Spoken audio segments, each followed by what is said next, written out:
This is Patrick Russell. I'm interviewing Gerald Haviland for the first time. This interview is taking place on February 27th in Caryville, Florida. Caryville. This interview is being conducted by the Making History Project. Earlier you were telling me about where you grew up. Where was that? I grew up in Howell, Michigan, in the outskirts of Howell, and lived there when, we left there far before I grew up, because we left, my father got a job in,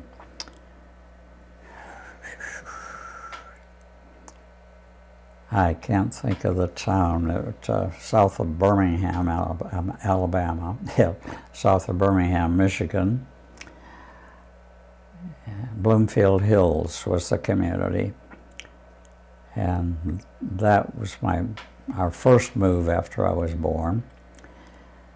And we left there after I was 5. I remember from that date, from 5 on, pretty well. When were you born? When were you born? October 2nd, 1916. And as we left Bloomfield Hills, we stayed in Bloomfield Hills, but left the estate we were on, and he worked for another farm and progressed until he reached the farm where we were for the bulk of my life, and he was operating an orchard of 200 acres of apples until the Depression came. And overnight, this wealthy people we were working for decided they couldn't continue that in their lifestyle too. So the foreman was retired, and he went back home in New York. And my dad was given the option of staying on doing just what he's doing at 50%. And so this was sometime in the late 30s. But the Depression had come in 29, I believe, and he was doing quite well until the bank holidays. That put him out of business. So we, at that point, went back to Howell and worked a farm there for a while, and I got a job in Pontiac, and with the Pontiac Motor Division, Fisher Body, and I worked there 36 and most of 37, and I probably don't need to tell you that Roosevelt decided to end the debt we had, get us on place, so he taxed everybody and went right back in the recession. And I was out of work for 2 years, and during which time I worked on farms and painted houses and did whatever came my way, and got going pretty good in the paint business. Was almost to the point of becoming a professional painter, but from a very weak point. But I got called back to work, and it was hit and miss, 38, 39, it was in 39 probably. And I was out of work a lot, but I worked enough to keep going. Couldn't get married because the war was threatening. And of course our president said that, as you know, that we would never see foot on the ground. And my cousin, who was in the Guard, was activated, and he was a pilot flying back and forth from England, flying supplies. And so I canceled our getting married because it was not going to happen that we stay out of this thing. And finally, we reached a point, he had drafted, I don't know, I've forgotten how many, 59,000, somewhere. And he said at this point that if you were married or 25, you wouldn't be drafted. Well, what I overlooked is I was drafted long before that. I just wasn't inducted. And we'd been wanting to get married, and this is my first wife who died. And we put it off, and finally, when he made that announcement, we got married. Monday I got laid off. Wednesday I got my draft notice. And there's a mid-story. Do you want everything in here? Sure. Since I wasn't laid off at this point. I went back to work, and I was working good. We were supposed to be drafted for a year. Do you remember what year that was, the draft? Do you remember the year for the draft? Yeah, pretty well. 41. I was forgot what they were called in the union, but I was the guy that took care of the problems between the pen. And I spent a lot more time negotiating than I did on my job.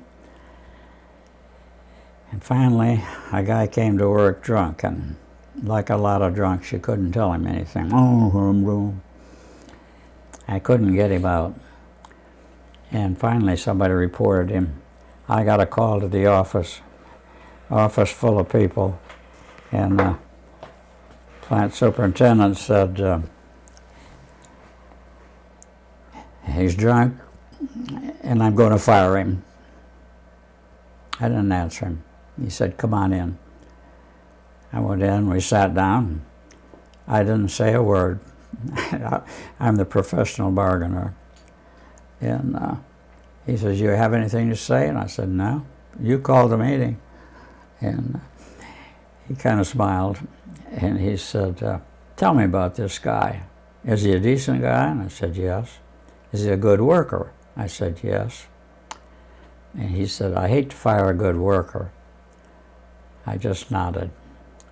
And he says, but you know, I'm going to. And what do you have to say about that? I said, nothing. Chapter 5 of the contract says if anybody shows up for work drunk, they're fired. And he said, but aren't you going to make a pitch for him? I said, no. And then's when he asked me, is he a good worker? Yes. Is he a nice guy? Yes. Is he ordinary? He's everything. He's just dumb this particular day. He's just dumb. And he says, let's give him 2 weeks off. And when he came back to work, he thought I had pulled a miracle off. I told him exactly what happened. And I said, I don't tolerate it. I'm not going to bargain for somebody that comes to work drunk. And when we know it's against the contract. But anyway, as time moved on, we're getting closer to this induction. And finally, I got my notice. And so the plant manager come out on the floor, and he said, what company were you working for? Fisher Body Division, General Motors. Okay. And you were making cars? You were making cars? Yeah, making bodies where we were. Then we had a track that went directly underground from where we were and come out at the motor plant where they set the body on a chassis and put a couple bolts in it and sent it down the road. What were some of the models? I was there through 36. In 36, I was forget the actual name, but I did spit tacks into wood body, nailing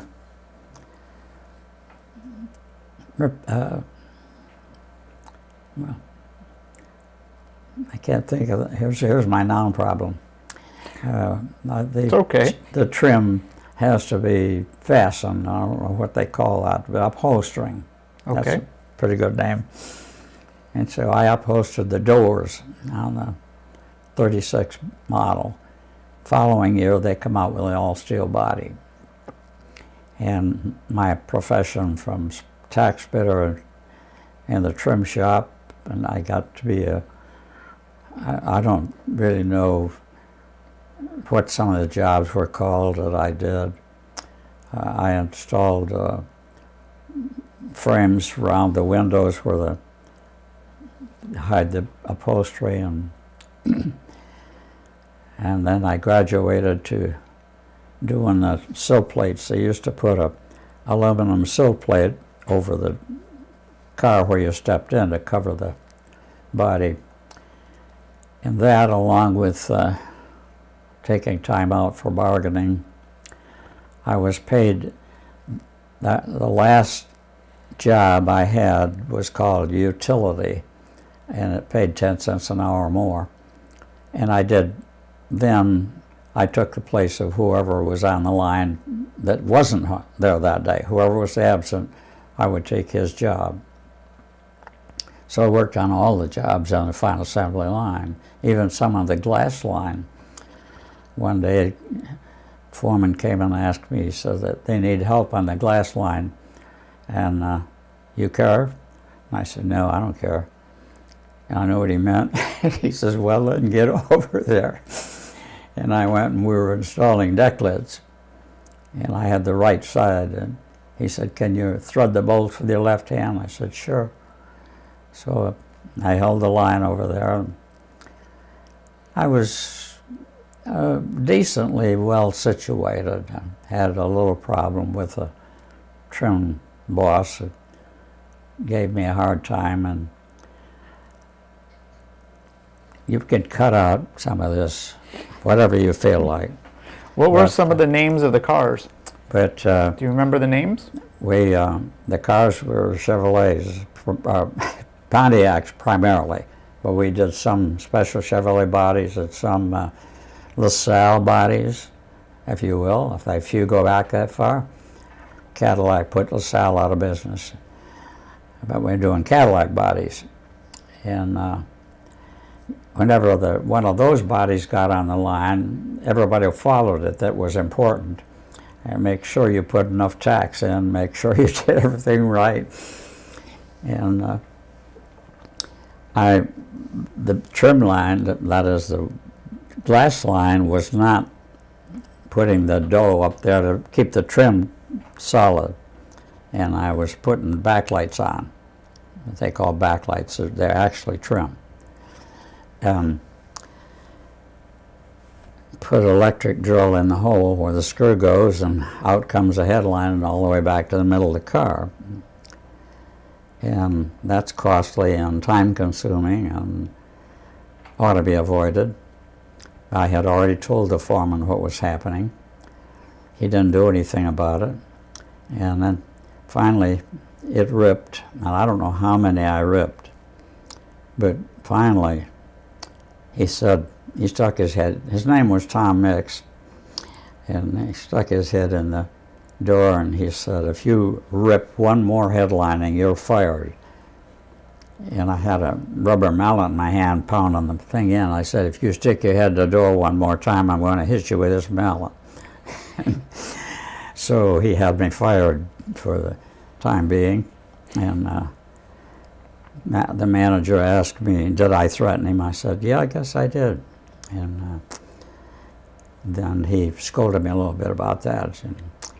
And I thought I was fired, but I wasn't. He said, why do you think you're having this problem? And I said, well, the glass line is not cementing that, and it's just raw upholstery there. When you put the drill up, it winds up on the top and pulls. And so if it were cemented the way it's supposed to be, and I said, Mix knows that. I've reported to him, but he doesn't want to do anything about it. And so I can't do anything about it. And he said, oh, well, we can do something about it. But he said, how come you're the only one? There's 8 of you out there, and you're the only one tearing headlines. I said, I'm not married. He said, you're not married? I said, no. He said, and if you were married, you wouldn't tear headlines. I said, I'm not sure whether I would or not. But that's the reason those guys are not tearing headlines. So he got interested, and he said, give me your take. And I said, well, we have a size 30 screw, and we have a size 30 drill. It goes in there, the screw fits that hole, it goes right up and holds the plate. I'm drilling, which is winding up the headlinings. They're punching holes with a punch because they don't want to get fired. They got kids, so they're punching holes. But I can't punch a 30-degree hole. And he called the brother Mix in. And he said, you know all of those cars that go down to the end of the assembly line that the screws are falling out of the holes and we're having to put oversized screws in? And you know why that is? And he gave him the story of his lack of going over there and taking care of that. And he said to me, go back to work, son. And so I went back to work, and that's the last time that I had any problem with him, and I became the bargaining man for the union, and I'm not really a union man, but it gave me a lot of experience, and a whole lot better than just staying on a job for 8 straight hours. Then the plant manager came out and said, I understand you got your draft notice. And I said, yes. He said, would you like to go on days? I said, sure, I would like to go on days, but how can I? All the seniority men got the day job fixed up. He said, we don't have a utility man on days. I'm still carrying the old number. So he said, I can arrange that. And I said, that would be wonderful. And so he did arrange it, and I was on days for the rest of the time that I had. And then the last day, he come out on the line when I was going and said, if you want it, there's a job for you in management when you come back. Of course, he was thinking 1 year, and I was thinking when I come back. And when I did come back, he wasn't even there anymore. Had nobody know where he was. But I got treated rather shabbily. As you probably know, the law said that you were be given a job where you worked before and paid the same wage. And so I went back to report, and I got a kind of a gruff guy who was a little bit more impressed than his job called for. And he said, okay, they were on strike right now, and he said, when you come back from the strike, you'll be in the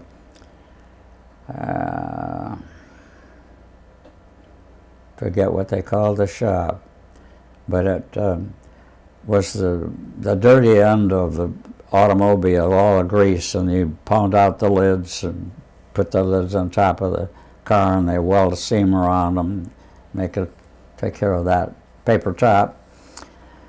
And I said, I was supposed to, I think, intended to move back where I come out. And he said, no. The law says, I said, I am very well aware of what the law says.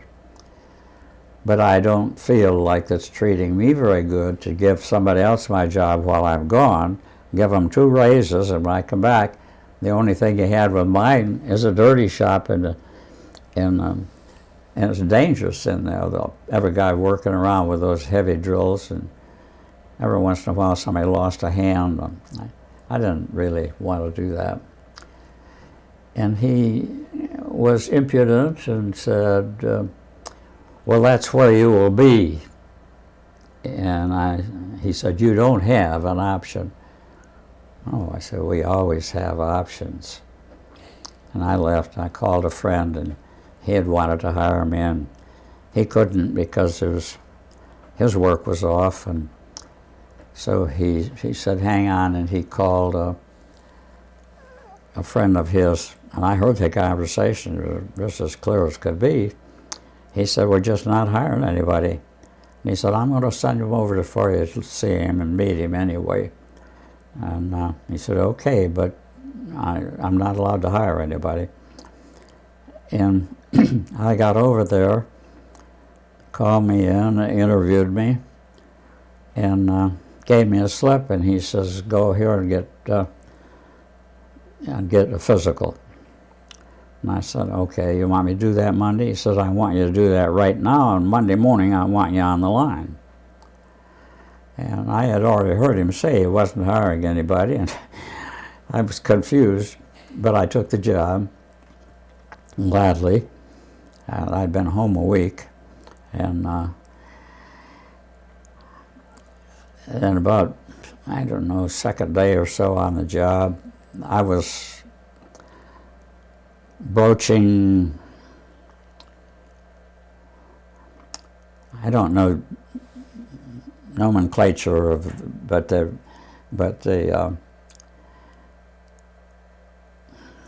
in an automotive engine, you got a rod going up, and you have a top here that goes into a piston, and I was broaching out those places where the piston went in. And the foreman had to go somewhere. He said, just keep going working, I'll be back. And he didn't come back, and he didn't come back, and I finished all the stuff I had, and I had nothing to do, and I asked one of the old-timers, and nobody ever did anything except what they were supposed to do. And I said, what's the next step on this broaching? He said, well, there's he called it a skid, I think, and it was like a tumbler of these things that had to be broached. And but he said they've come in, they just came in from being roughed out, and they have to be, the tool has to be set up so that they'll broach properly. And I said, anybody know how to do that? And they said, no. So I went and got this cart, and I wheeled it in. I looked at it, and I looked at, there was one of the rod assemblies that laid there on the tool bench, and I looked at that, and I went back and set it up and started running them. And I run out of them, had those run, and then I broached them, and the foreman still hadn't come back. But I stood around maybe 15, 20 minutes, and he came back and apologized for being so late, got tied up, and was all tired out. He said, did you finish the stuff? And I said, yes. And he said, well, I'm sorry that you didn't have anything to do. And he said, what'd you do? I said, I wheeled him out here and set up the thing and put the oil groove in him, and he still almost fainted. And he said, where's your scrap? And I said, it's laying right there on the bench. He said, I thought that was my scrap. And now, a little smart joke, I said, I scrapped your scrap. And figured I was fired anyway. And he said, and he went there was 3 pieces there, and he says, this is all you've had is scrap? And I said, well, I didn't run into any problems, unless you tell me later what I did. And he said, I've never set those up that I didn't have that many pieces of scrap, and I know it, I do it all the time. But then he showed me a letter that come down from Alcoa that owned the place, and they said, lay off the last 10 men. And I was the last 1 man, so I knew I was all over. And when I finished my work, I went in the office. It was a Friday night, and manager says, what can I do for you? And I said, well, I'm leaving, and I thought maybe you'd had my check made out. And I said, you'd rather mail it to me? He says, I didn't know you were leaving. I said, well, Alcoa wrote a letter. And he said, oh, I'm familiar with their letter. And then he's in a tight kind of, he's familiar with the letter, and still he didn't plan, he didn't plan to fire me. But anyway, he wrote me out a check, and I left. And I'm out of work. I only worked 2 weeks, and I've been home 2 weeks, and I guess I only worked 1 week. And I'm out of work. And Friday night. And Saturday morning, the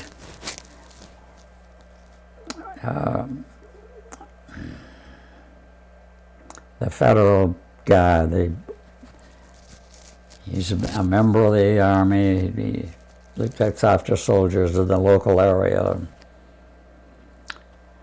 He called me anyway, and he said, are you working? I said, no, I was working, got laid off tonight. He said, do you want to work in an office? I said, sure, I'll work anywhere. So he set me up for Monday morning, and I went to work at another office. Rather unusual interview. The vice president asked me a couple of questions, and he said, come in Monday morning with your overalls on and go downstairs and spend the day down there. Now, no job. I come in my work clothes, went downstairs, and I walked around all day, and I come up, and he said, you learn anything? I said, nothing that probably worthwhile talking about. He said, well, try it again. Come back next week. And I went in one whole week of walking around the shop, and I don't know what I'm doing. What am I supposed to be doing? He just gives me the job of walking around seeing what needs doing, I guess. So I figured that job had come to an end, and I went up, and it was Friday night, and he said, well, what'd you learn this week? I said, nothing worthwhile, but I'll tell you this, Joe was off work today. Yes, Joe is the only one who knows where the pattern is for the cattle job, and so they can't make any more, can't do any more molding because they don't know where the pattern is, because Joe's the only one that ever knows where the pattern is. So as I leave, I recommend that you make a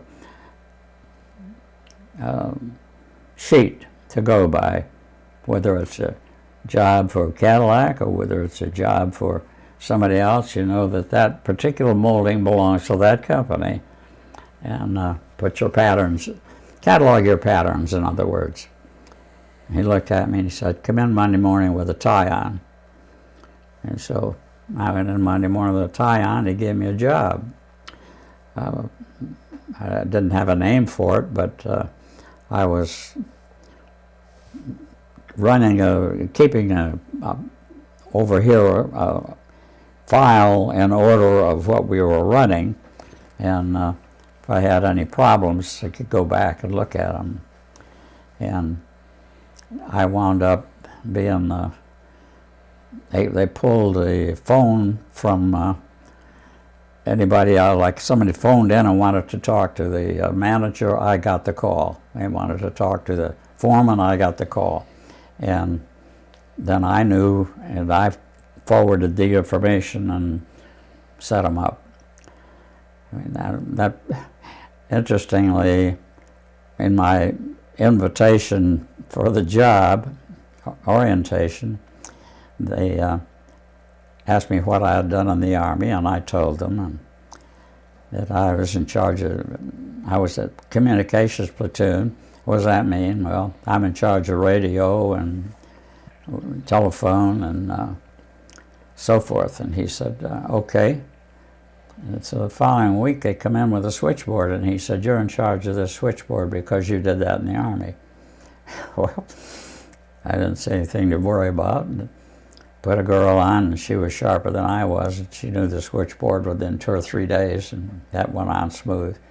But that's when all calls went through the switchboard to me. There were no more direct calls. And I worked there 5 years and got an offer for a job that would paid $100 a week more. Excuse me, $100 a month more. And so I had talked to the boss's son, and he told me, he always said, and he was a great guy, that you're making the same money they pay at General Motors. And I don't know if the guy over there has a job, he carries paper or what he does, but I have a little responsibility. And anyway, we talked, and finally I gave him my idea that I'm leaving. Well, I guess it was over a weekend, and he was sick on Monday. He didn't come in, and his dad, who owned the company, explained to me that Jack's not coming in. He's sick, and I'm overlooking the stuff on his desk, and I see your resignation there, and I don't want to talk about that. I don't want you to leave. What's your reason? I said, well, first of all, I love Jack. He's a great guy. He buys my lunch every once in a while. He bought me a car and let me pay for it out of a month, $50 a month. I think he's a terrific guy. But when it comes to salary, I'm trying to get my family off, and I've been offered a job for $500, and I had no choice. And he said, Jerry, don't you make $500 now? And I said, no. Jack says I'm in the line with General Motors. Whatever they're paying, he's paying. He says, Jack is sick. And he said, you've got $500 right now if you want it. And I'll insert here, I rue the day I didn't take it. But I said, I've already committed to take the other job, and I don't know. I'm sorry that this thing has got to this point. And he said, so am I. And anyway, I left. And the $500 depended on my commissions, and it was in insurance. And I couldn't sell enough insurance to make $500 commission. So I got out of that business in about 2 years and floundered for another 2 years, and finally got a job that paid a little more than I was making back then. And still had good relationships. I had to get a petition signed when I joined the Scottish Rite, and it had to be a businessman. And so I asked Mr. Mueller if he would sign it, and he said, of course I will. And he said, are you doing all right? And I said, I'm getting along. I said, this is probably early for me to do this, but my closest friend is joining, and he wants me to join. And he even offered to pay my way if I'd join when he did. He being a Mason, I don't know what you know about Masons, but he straightened up in his chair. He said, Jerry, he can't do that. I said, I know. That's why I'm here, that you can do that. And he sat back down and he signed the petition. And then as we talked a little bit and I got to the door, he almost called me back and he said, are you doing all right? Are you getting along all right? I said, I am managing. And one time after that, I sat in a restaurant and I had an appointment and I couldn't get my check, and I'm getting more and more agitated, and finally I got the girl's eye, and she came over and said, what? And I said, I need my check. And she said, oh, Mr. Mueller paid your check. I thought you knew. No, I didn't. And I didn't have courage or the good sense to call him and thank him and get back to work, because I had never done that well since I left. Jerry, can we, what year is this? You What recall? year is this? Oh, I left the job that I preferred in '51. I left Prudential in the end of '52, I believe. They went on strike, and I was on vacation. I never went back. And I floundered for about a year, one job and another, and just barely paying my way. And the company I was with didn't pay their bills. I had been summoned back to the Howell region and knew everybody, and they made me operations manager of a place and then didn't pay their bills. And I explained that to the owners. I said, this is my hometown. And when the telephone company calls me and says, you owe, I get a tinge. I don't owe, but I'm the middleman, so that's got to change. Well, yeah, don't be worried about that. They were in New York, typical New Yorker. And I said to the guy, and I said, I'm serious about this. If I get one more call on the phone bill, you need to have somebody to take my place, because I'll be gone. So he got somebody to take my place right away, and I was gone. And then I fell into this other job, and it worked out for me pretty good. I became a 10% owner, and the guy I worked with was 15% owner. And the guy that owned it, his dad owned 52% of ER Squibb Pharmaceuticals. So gives you an idea of contact. But he wanted something to do, and he says, my dad would give me a job, but I don't want to work for my dad. Mm-hmm. He wanted to do something on his own, and he was very pleased with what we were doing. And in fact, I bought a house in the meantime. I managed, bought a place and had a house built. And when he learned about that, he raised my wages. So I'd finally got to go. Before we go there, before we get too far away, can we go back to 1941? Mm-hmm. So tell me about, you got drafted, correct? You got drafted in 1941? Well, yeah, I got inducted, and we got married on a weekend. I was going to be 25 in October, like I am now. I'm going to be 100. And Roosevelt had said, if you're 25 or married, either one, you won't be drafted. So we had been waiting for that a long time. I said, I don't trust him, but I'm ready. So Saturday we got married. Monday I got laid off. Wednesday I got my notice.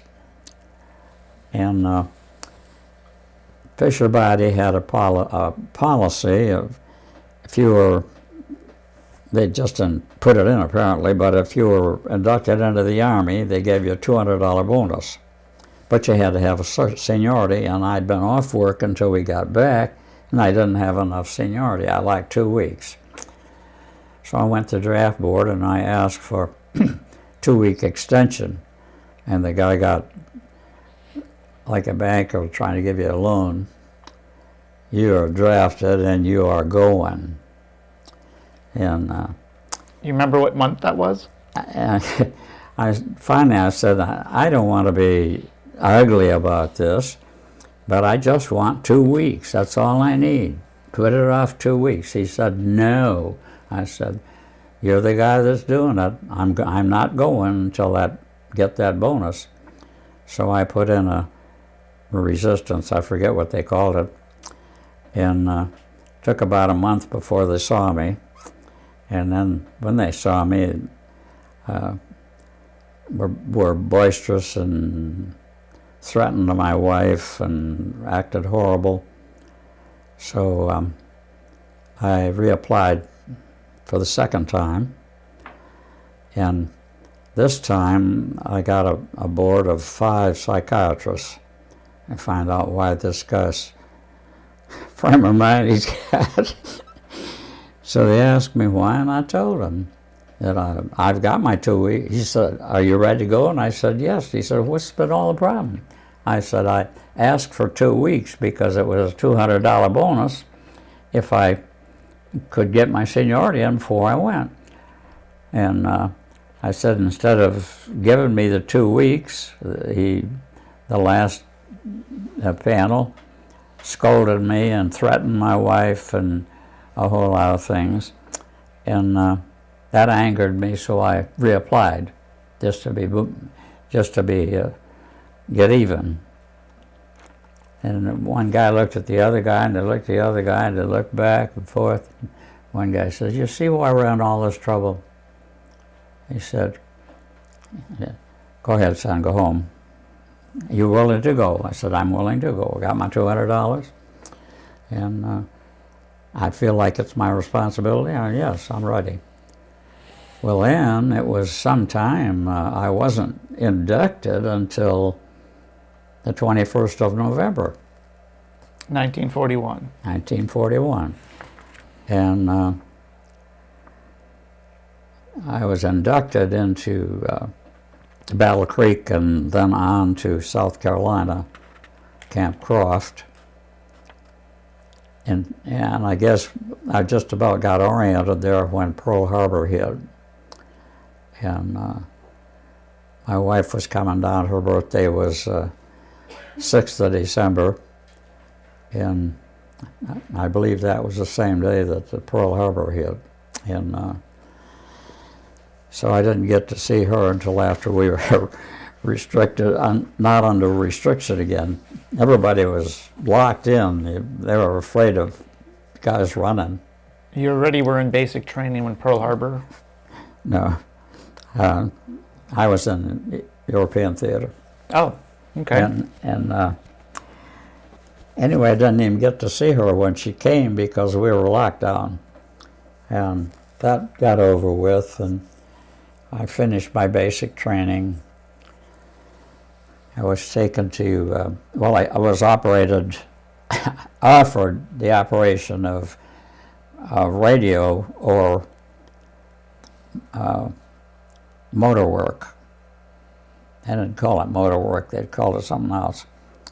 But I could be there, either one, which one I wanted. I said, well, I'm thinking I never was too fond of working on motors. And I'd done a little of it. I had a 27 Model T, and my brother and I put new rings in it. That I knew a little bit about motors, but that wasn't my desire. I wanted to be a radio man. And I was offered go to New Jersey and get in Signal Corps, but I had to stay and finish out. So okay, I finished out my basic training. Where was that? At Camp Croft in South Carolina. And from there I went into non-com school to prepare me before I went to Jersey for Signal Corps. And silly things. This radio school was very important to me for the rest of the war, as it builds. But a non-com thing, I just I don't know, forgotten a week short of finishing the course, and we got gigged for, our tent was out of order, and I was in charge of it, and so I know when we left the tent, everything was fine. So I went to see the captain. He said, yeah, there were orange peelings on the floor. I said, I remember sending a guy back saying, throw some orange peelings on the floor because we've done such a good job. And he started to laugh. I said, you know, of course somebody else did it. He said, of course. And I said, but you gigged me. He said, I don't have anybody else to gig, but it's no big deal. I said, it's kind of a big deal to me, but that's it. He says, if you think that's a big deal, wait till you get to Benning. I said, fortunately, I'm not going to Benning. He He said, oh, yes, you are. It's your next place. You're going to Benning. I said, I'm going to Signal Corps in Jersey. He says, that's after you finish at Benning. And I said, okay, Captain, man to man, I wasn't born yesterday. You send me to an infantry school to train me in the infantry, and then you send me to Signal Corps? No way. When I get into infantry school, I'll be in the infantry. And he said, well, it's not supposed to work that way. And I said, yeah, but you know how it works when it's supposed to work. So he said, well, if you're refusing to go to Benning, there's no use finishing non-com school, finishing. So take off. Well, I'm high and dry. I don't have a platoon anymore. You know, where I stayed, I don't have anything. And I wound up in a company, and the guy said, yeah, he could take me on.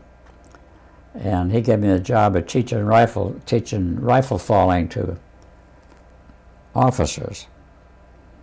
You know, you run and you dig the butt down into the ground and put this end over and drag yourself into it and fire. And I got pretty good at it, but it wasn't really my forte.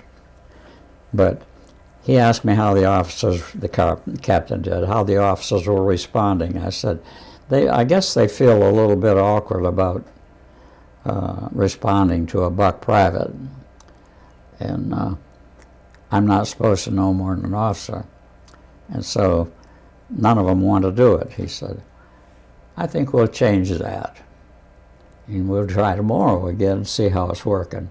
In the meantime, he said, would you stay with me and continue this training if I get you some stripes? I said, certainly. All right, it doesn't matter to me. Like, any place I can go is fine before I have to hit the boat. So he put me in for promotion, called me in the next morning and handed a letter to me. He said, we've been looking for this man for a month and a half. Send him immediately to Fort Bragg. So I got in my car along with my wife, and we drove to Fort Bragg, and we rented an apartment, Goose Creek, I think it was, and I got trained not how to fall on a rifle, but how to hit with a rifle. But I was still in radio, and all of our maneuvering, we did months of it.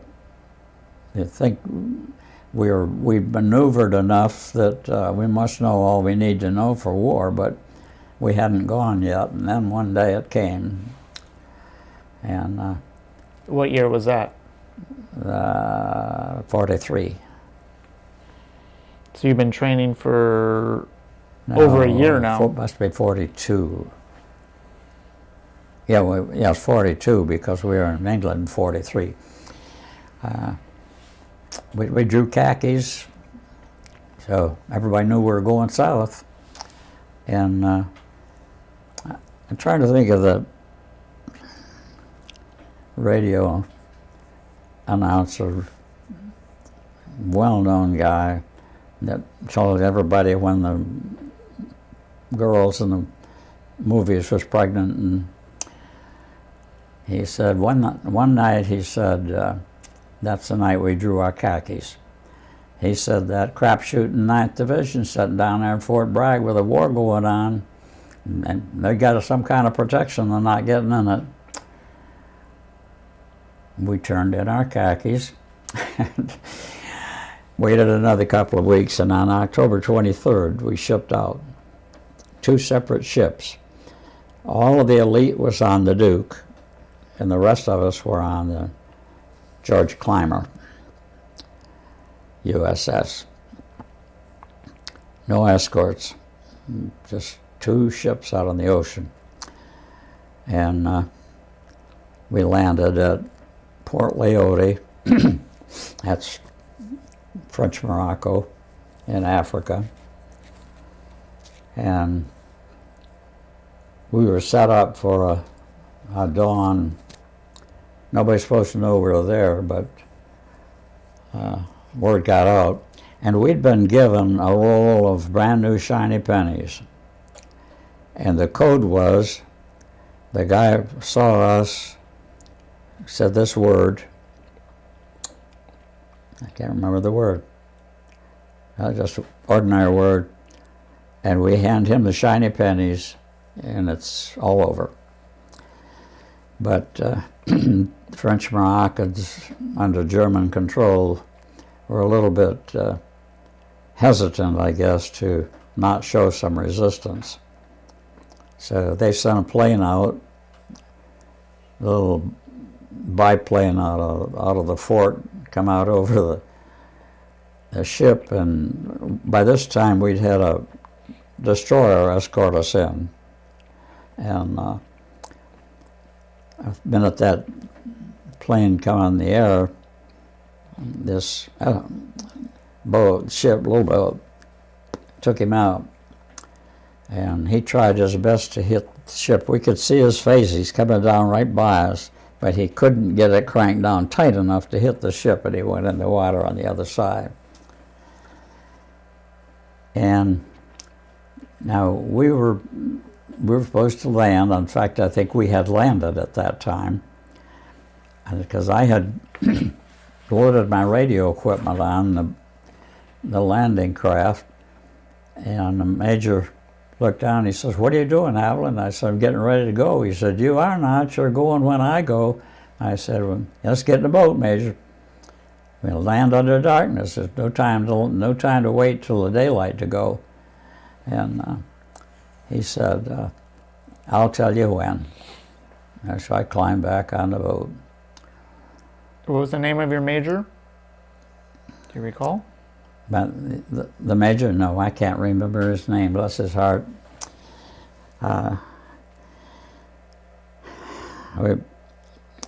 When we got on the ship, actually we got on about noon, and that's when they landed the tanks and heavy weapons, and they hadn't taken into consideration that the tank had to be wide.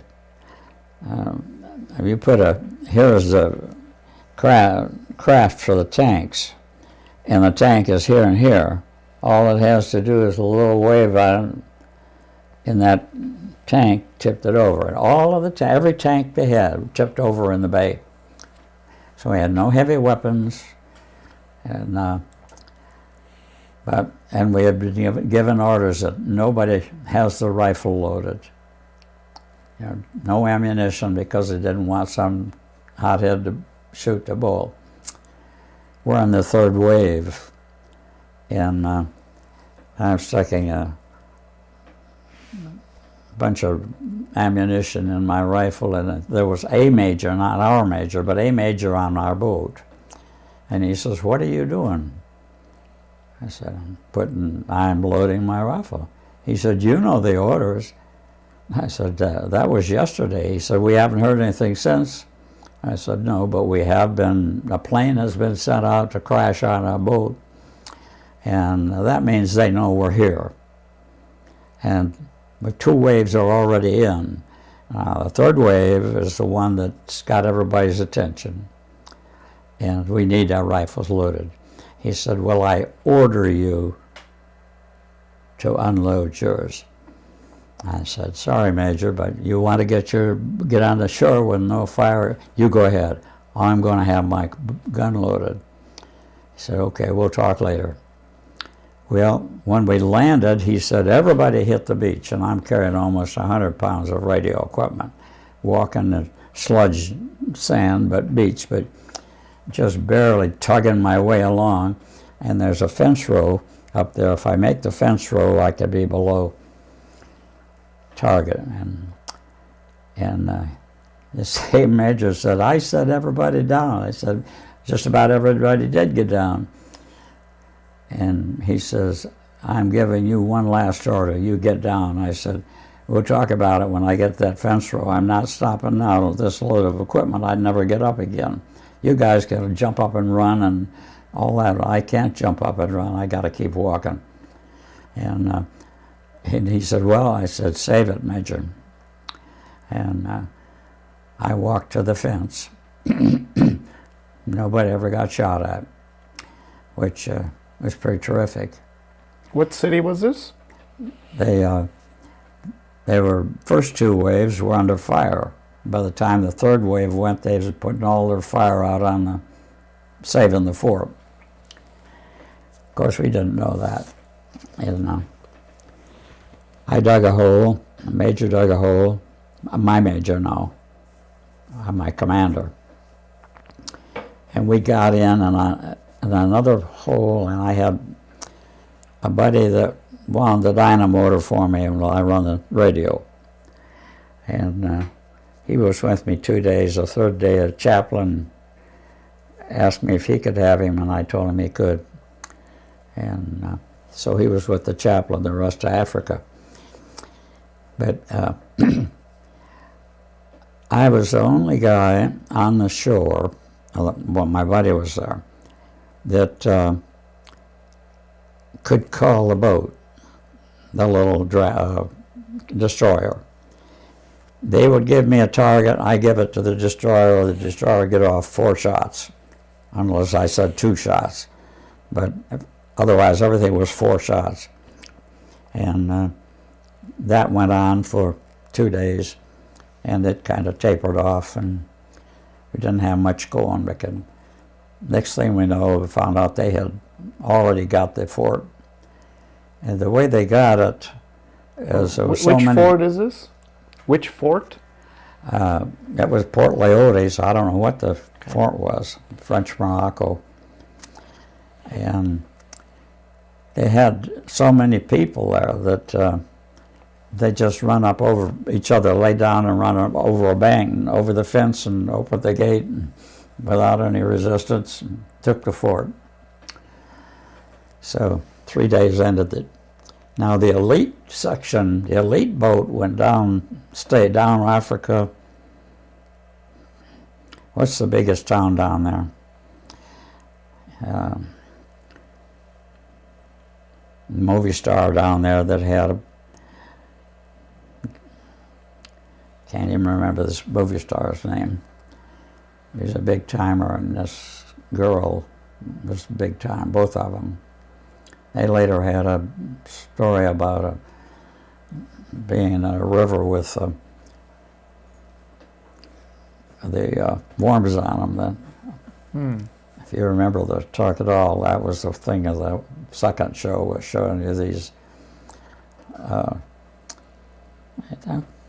can't think of it, it's a noun, you know, but it's a bug that gets on you in the mush, and worm. A leech. That's right. And anyway, that's where they docked. No resistance, no nothing. They just docked down there. Town where people take vacations. And the third day they come up by truck. The third day, this was later, early on the third day we got our first ration. And there's a cracker box with a can of tuna fish or cheese and crackers. And I carried it, one of them, to the captain along with a canteen of water. We hadn't eaten or drank for 3 days. And when I handed it to him, he said, "I'm sorry." And I said, "Enjoy it." But what he meant he was sorry about was he couldn't stand it. He just got in that hole and he never got out of it. And he wasn't cut out for war. And I wasn't too much of that. Anyway, I was getting sand in my belt. And you know how sand is, like in the beach, it gets in your belt. Well, I thought, hey, I'm not in garrison. Well, I stood up and pulled my shirt off, pulled it up, and a sniper got 3 shots off at me. And the third one spun right in, like it edged, right at the edge here, it quit throwing dirt. And if it had been a little bit higher, it would have got me right in the stomach. Needless to say, I got down pretty quick. But I wished I'd have cut that bullet out. I could see it, slug, but I didn't. Anyway, then first sergeant, who had been angling to cause me trouble, got on the boat with the elite. As soon as he got off of the boat and set up the kitchen, he yelled, "Haviland, get in here." So I went in, started serving, and the colonel, major, went by and he says, "What are you doing in there?" I said, "Just helping out, sir." And he said, "You're not just helping out. These people haven't done anything for 3 days while you've been running a radio." And at the same time he said, the first sergeant says, "I put him in here." And that put me back in a worse place, because this major took that first sergeant to task. He told him, all the while you've been down there sleeping on beds and enjoying good food, he's been up here running the radio in a war. And I will not have him working, he'd say. He took me out, and he was reclassified. We never heard, but of course, you know, he could just admit that he wasn't it for war. He could be in a desk somewhere. Now, too bad, he was a nice guy. But the first sergeant, this goes back to Fort Bragg now, he put me on guard duty for 3 hours after work, after evening meal. And he knew that I went to town every night. And one guy that had been a total loner, I'd befriended him, found out he had a wife in town, so he rode with me every night. And I tell you that because he became a warrant officer before we shipped out. 30 days he went through all of the non-coms, and he was a warrant officer. But the first sergeant, anyway, had put me on duty, and then he come and said, "I'll just ride back to town with your wife when she comes, and because it'll be too late for you to go." I said, "Yeah, but she won't go back." And, "Well, sure she'll go back." And I said, "No, she'll spend it waiting for me. She drove out to see me, and she'll wait to see me." And he'd had a pretty bad reputation, and I knew why he wanted me to be on guard while he rode down with my wife. I told her how he could make me or break me, and blah, blah, blah. Well, the fact is, she came out and stayed as I said she would, and he went to town without her, and from that day on, my name was Mud. It was Mud before, but it was real mud now. And we're coming up to the battle time. And he was looking always to get me. Then when we realized we were going to ship out, he took off and tried to join the MPs, but he couldn't pass the test. So for the next time I saw him was when we were in North Africa, and he was still gunning for me. And that went on until we settled it late in the war. But the other guy that made the warrant officer, he rode to town with me every night. And his wife was there, Goose Creek. And the day he made warrant officer, he just walked back and forth and out to the board where the work was going and back to the office. And I'm getting itchy, and so the last time he got within yelling distance, I said, "How long is it going to be?" He says, "How long is what going to be?" I said, "Well, before you finish and go to town." He says, "I can't ride with you. I'm an officer." And I thought it was necessary to tell him that he missed part of the training, and the word gentleman was in the officer, a gentleman. And he was going to make me eat those words. Well, I don't know how many times that I crossed that fence, but for some reason, he got out of commission, and I wound up on KP for 30 days. And Sergeant Apfeld, who was a master sergeant, and we weren't doing anything, but he just felt like it wasn't right for me to go through that, and he wasn't right that he couldn't do something about it. So we drew a new captain in the meantime, and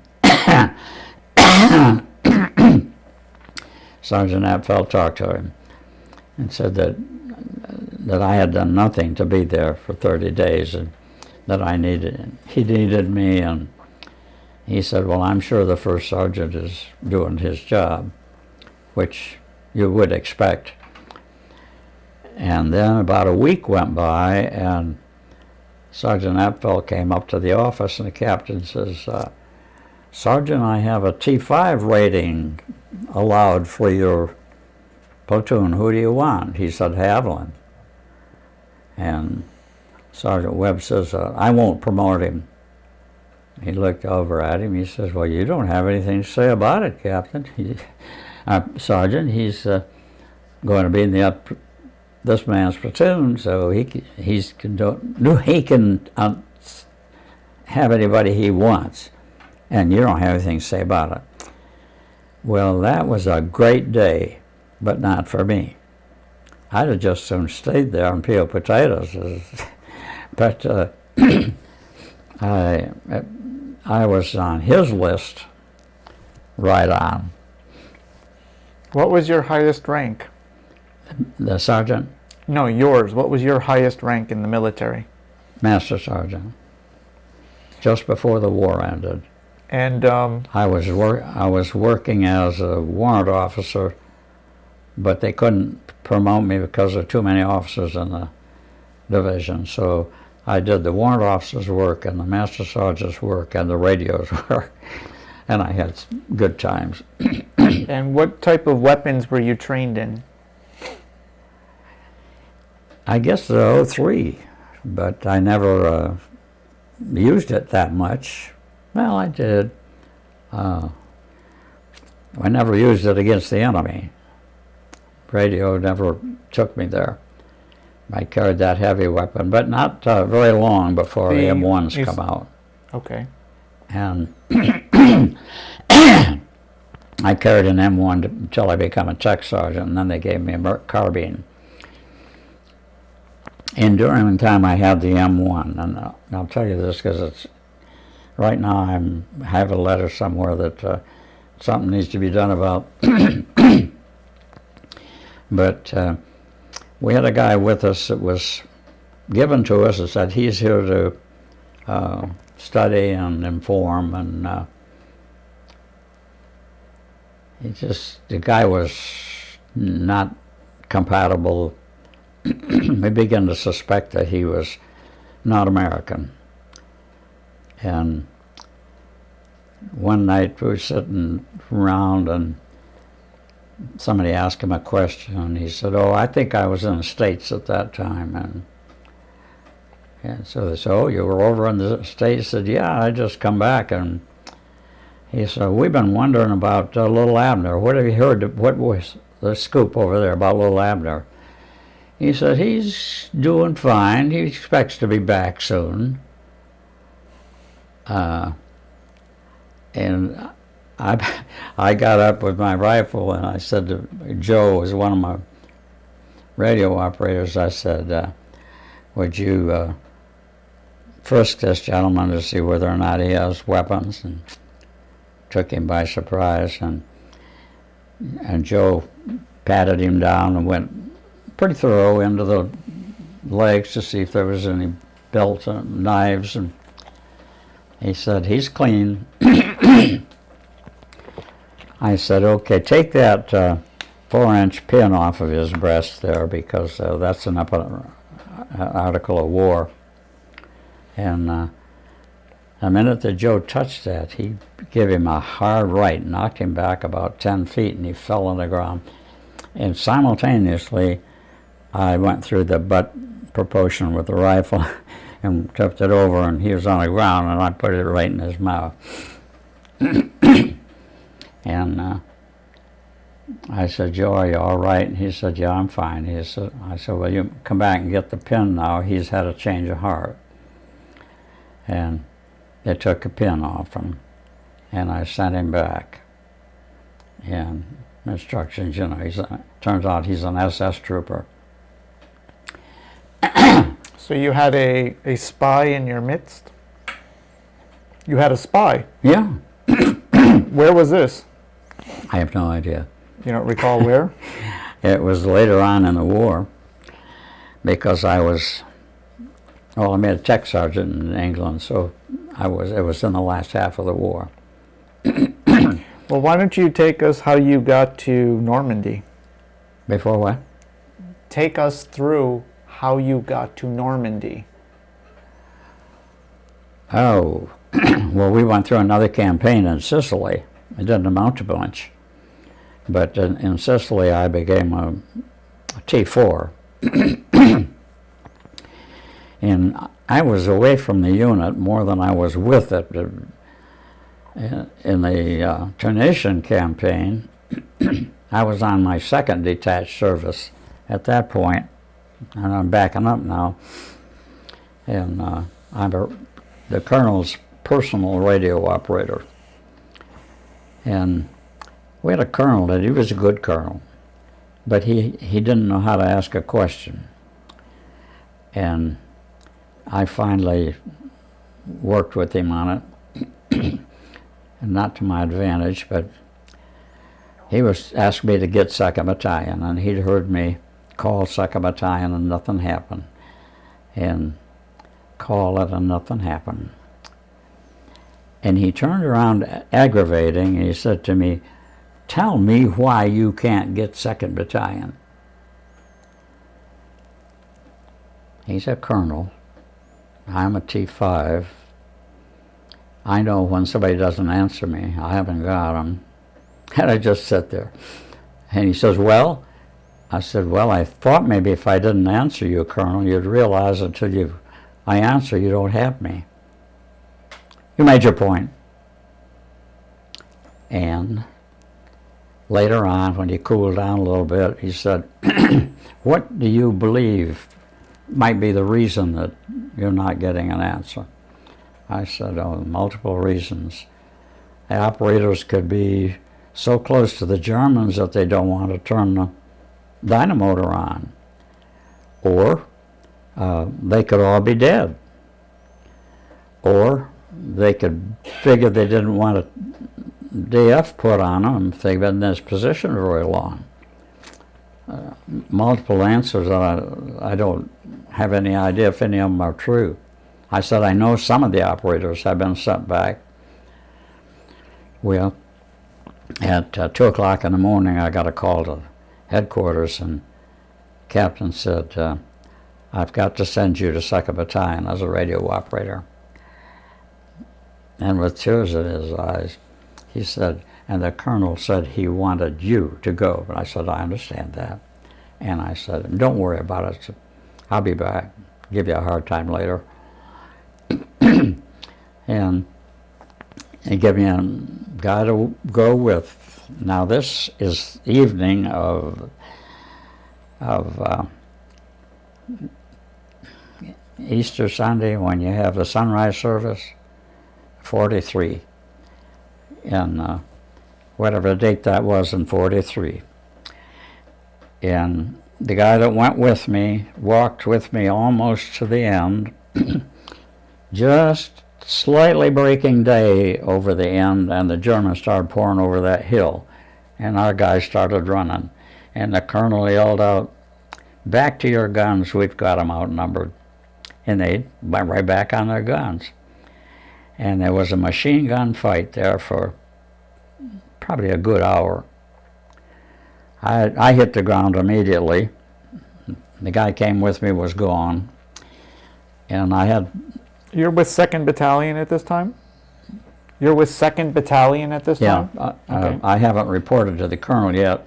But you arrived there? And I arrived there just as they come over the hill, and just breaking day. And do you know where this was? I don't even know what battle it was, but I got blue badge for it. It was the first one issued in the war. If AGO1 means that. I don't know if it does, but anyway, it was a distinguished unit. I never did report to the colonel. I don't know where he was. And I know where I was, because the bullets were just grazing. They got my pack, they got my shovel, split it right down the middle, and one bounced off of my helmet. And by that time, I got the dynamotor going. And I just took on and I pressed the button, and I said, "Oh, here, I need Band-Aids." And gotcha. I taught radio school when I was in England. How do you hear me? You hear me loud and clear? That's good. But when you get into battle, you make your own codes. I never gave them, I never said who I was, just gave them a letter and said, and the guy said, "On the way." Well, they could hear the machine guns, of course, and they sent immediately two. It couldn't have been 3-4 minutes. Like two of these panel trucks came, and the guys with four medics jumped out with the stretchers, and they ran right up into the bullets. And I guess they didn't get hurt badly because they drove off with their men. But they were treating them right there if they were minor wounds, and if they weren't, they put them on the stretchers. And I don't know how long that lasted, but probably less than maybe 20 minutes. That would be a long time for a battle. It seemed like 20 days, because I was laying right on top of the ground, no hole. That's nothing, and I could feel those bullets as they hit my pack and it hit my helmet. And in turn, reporting to the colonel never occurred to me. By the time that the battle was over, and I don't know when we first met, but whenever we were through with there, policed up and were on the path again, walking to the next hill, he had me right with him, so he had to somehow make that arrangement that I was first man on the line. And we're winding up this path, and I caught my foot on a root and threw me on heavy equipment. You know, I don't know how many pounds. We always said 100 pounds. It probably weighed 60. And I hit the ground, and I couldn't get up. And the colonel reached down, took my hand, and took the dynamotor. And I said, "I'm sorry, Colonel, I just don't have it." He says, "If you didn't have it, you wouldn't be here." And he carried that for the next battle. And of course, the minute that I tripped, he gave him take 5. And then we called back again and left. And he left us when he got to the battle point. He says, "Okay, I'm going to leave you now, but when you take this hill, I'll be on the other side with wine and the steaks." Steaks especially. Yeah. You know ain't no steaks. So that wasn't true? It was true. Oh, it was? When we got over the hill, the Germans just ran. They didn't try this over again, and they beat it several. And we didn't even fire our first weapon. And here's a Jeep coming down the road. And there were the steaks. We had to cook them. So we set up right there and did that. And I didn't drink any of the wine. That's not very good when you're in the desert, off and on. And I don't drink anyway, but it was a delightful way for people to have a steak. And while we were eating it, a farmer showed up, and he said, "Somebody took one of my cows." And the colonel said, "Oh, he didn't pay you for it?" And I go, "No." "Well, you tell me how much it was, and I'll pay you for it." The guy said $50, and he handed it to him.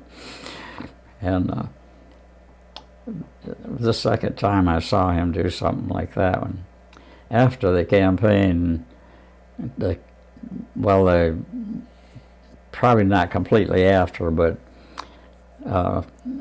our part of our team came in at Oran and joined some other units, 1st Division, and they rounded Rommel up, and they were bringing him through. There's a tunnel there, and the 60th was to hold that. And with all that firepower bringing it to us, you know, they were running fast, and we couldn't hold them. But we were just sitting there firing, well, actually the campaign ended right there.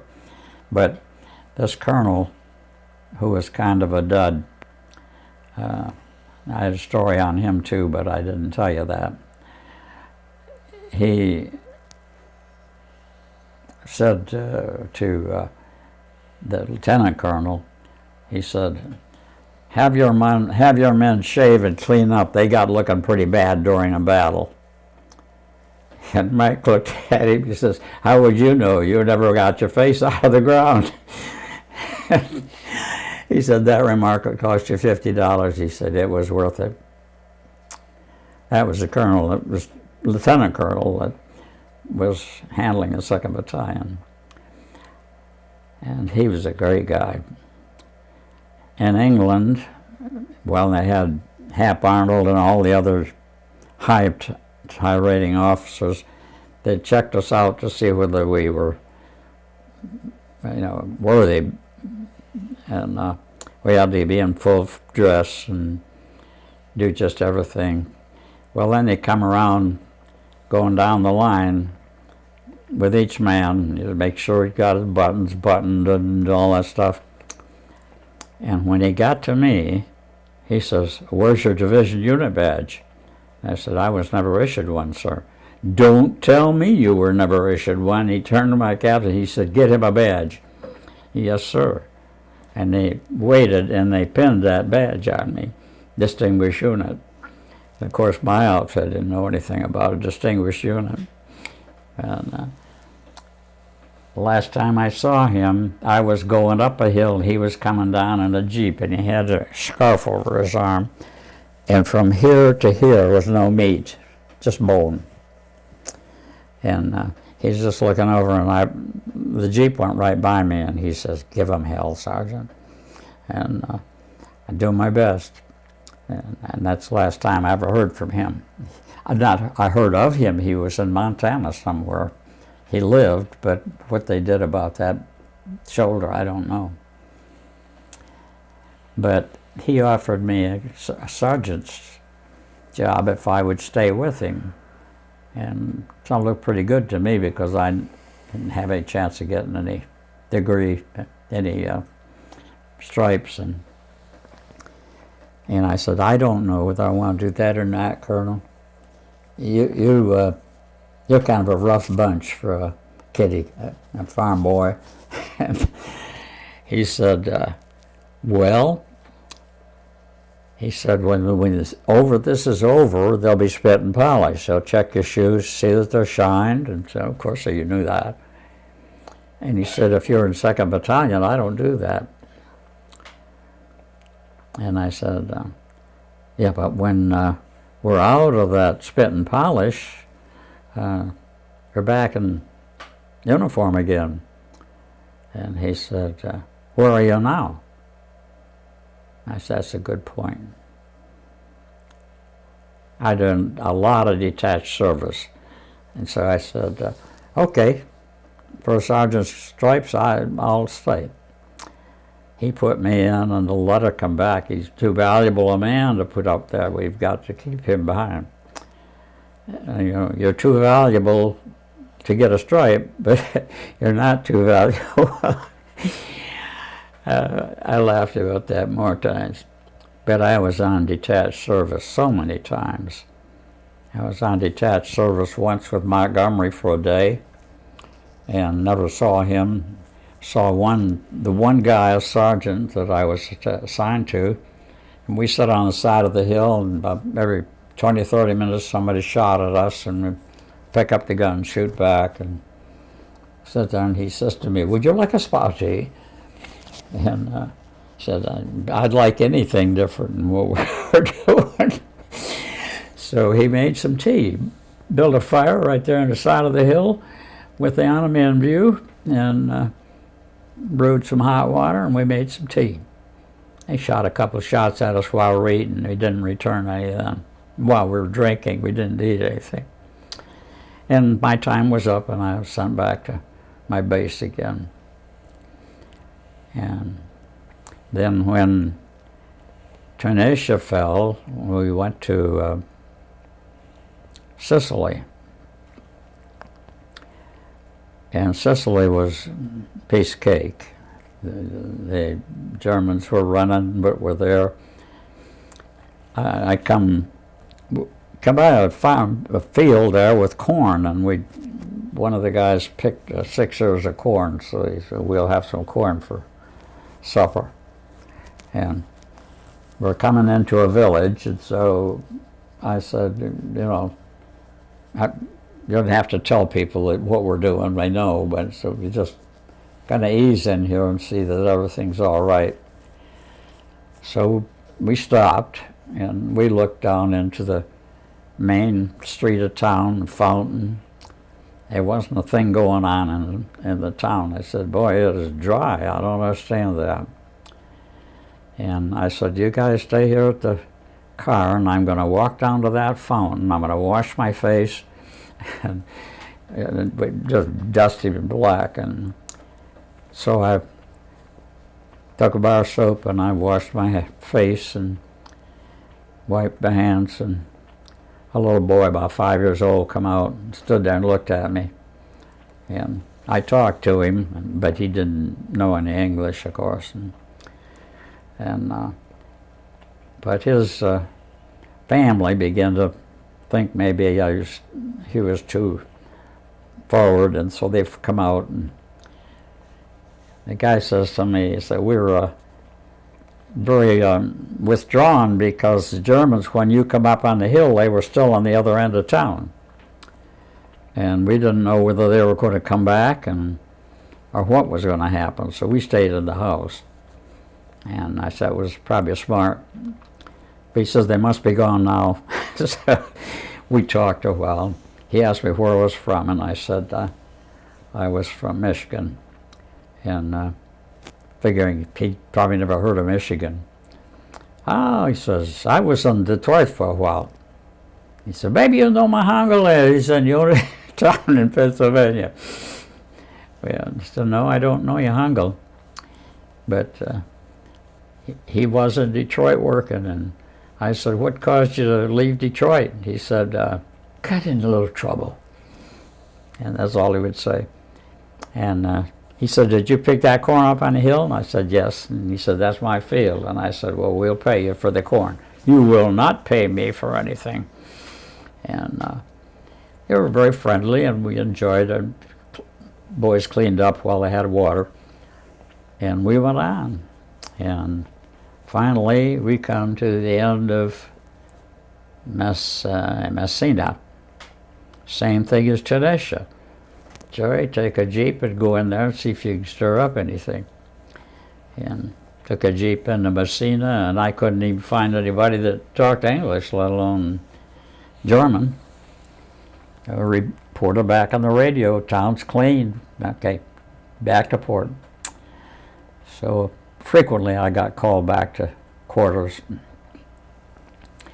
Then we went to Sicily. We were in Sicily for a while, and we went to England.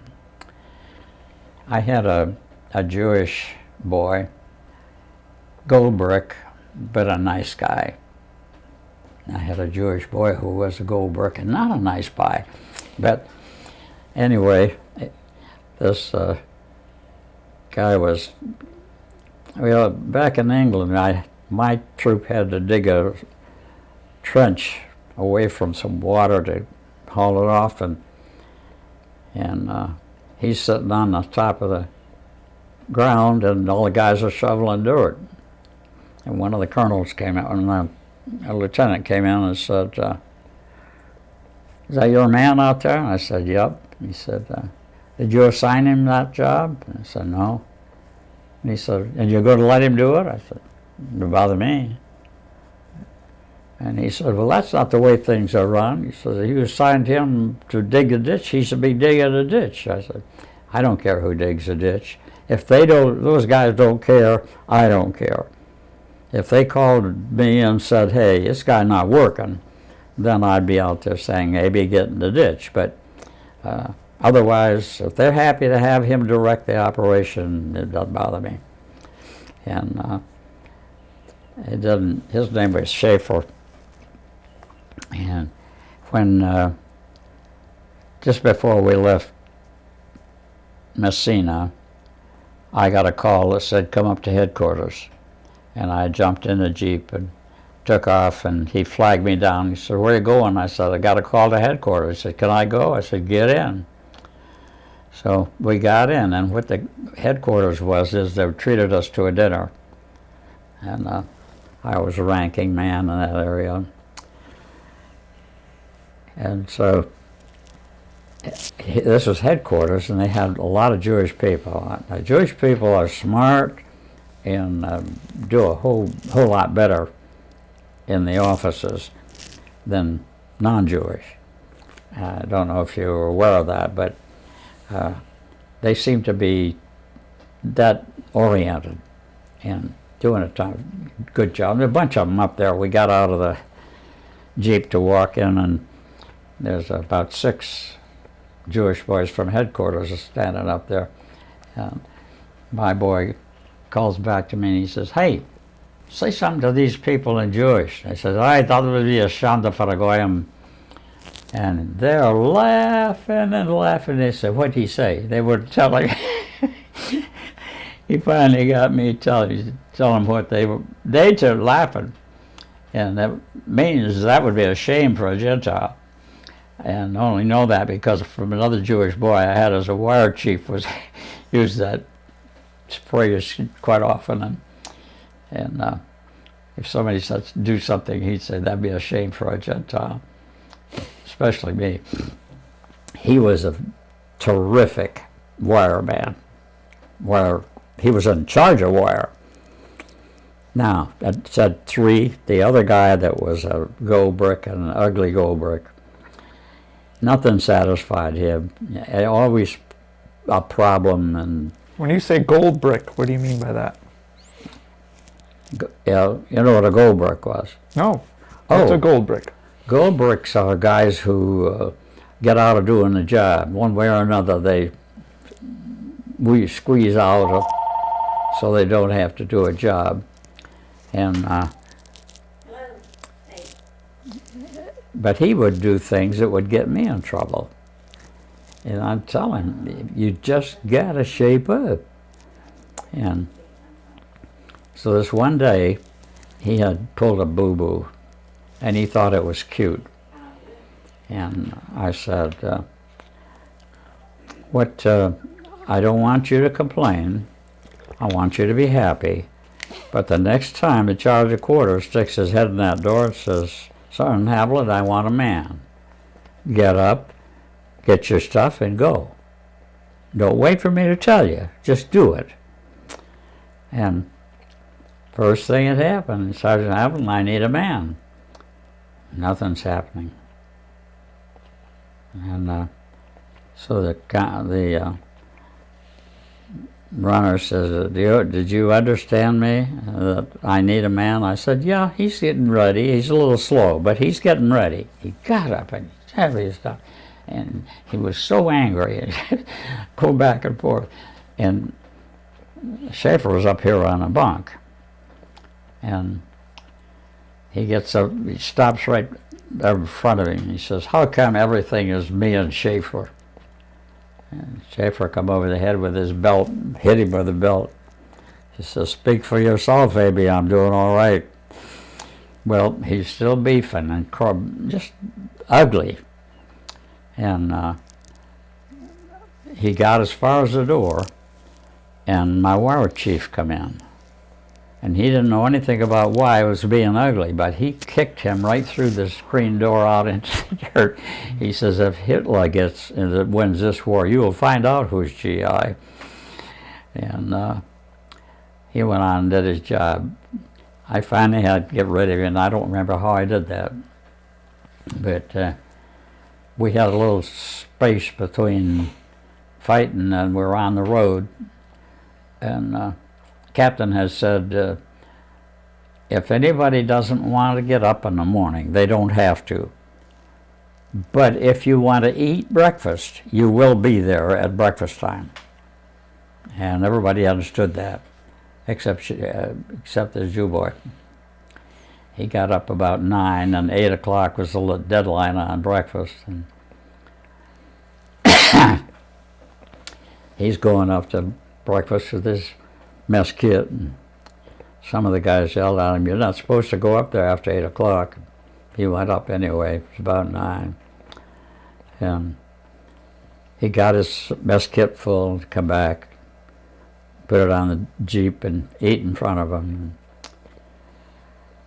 He said, I got connections. At the same time, I got a call from the captain, and so I went to his after. He said, do you know you had a man come to the kitchen at 9 o'clock? And I said, yeah. He said, he didn't get the message? I said, oh, yeah, he got the message. And he said, what are you going to do about it? And I said, I don't have any plan at the moment.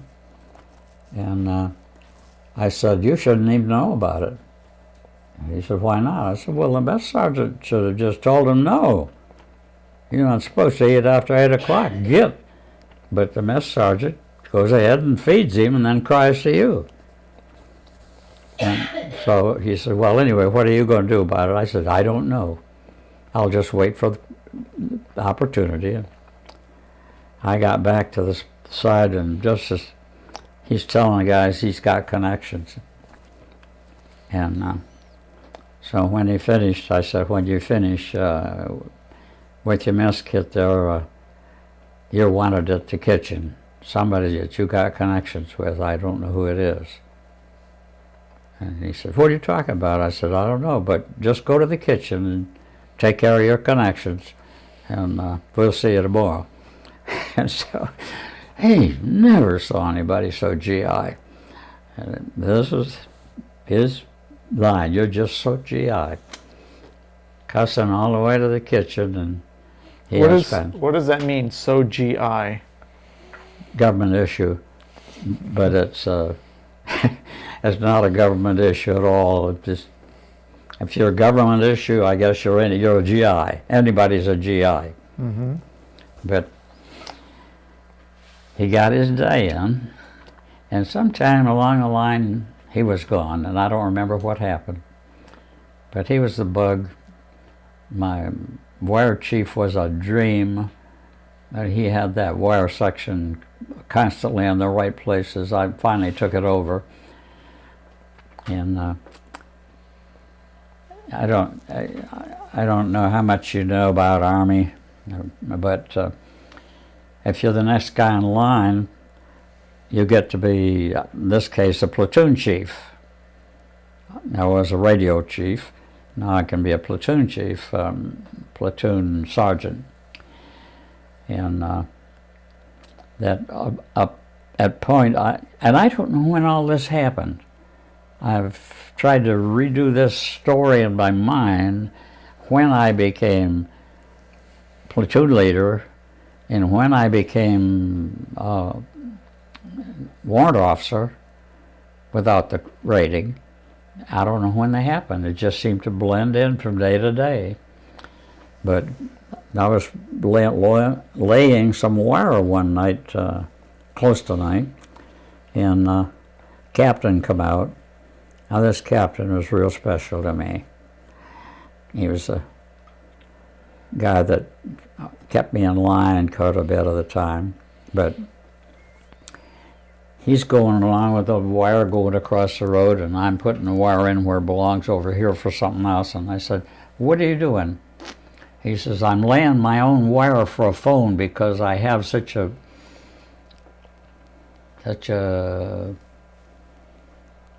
irresponsible, maybe, wire chief, that I have to lay my own wire.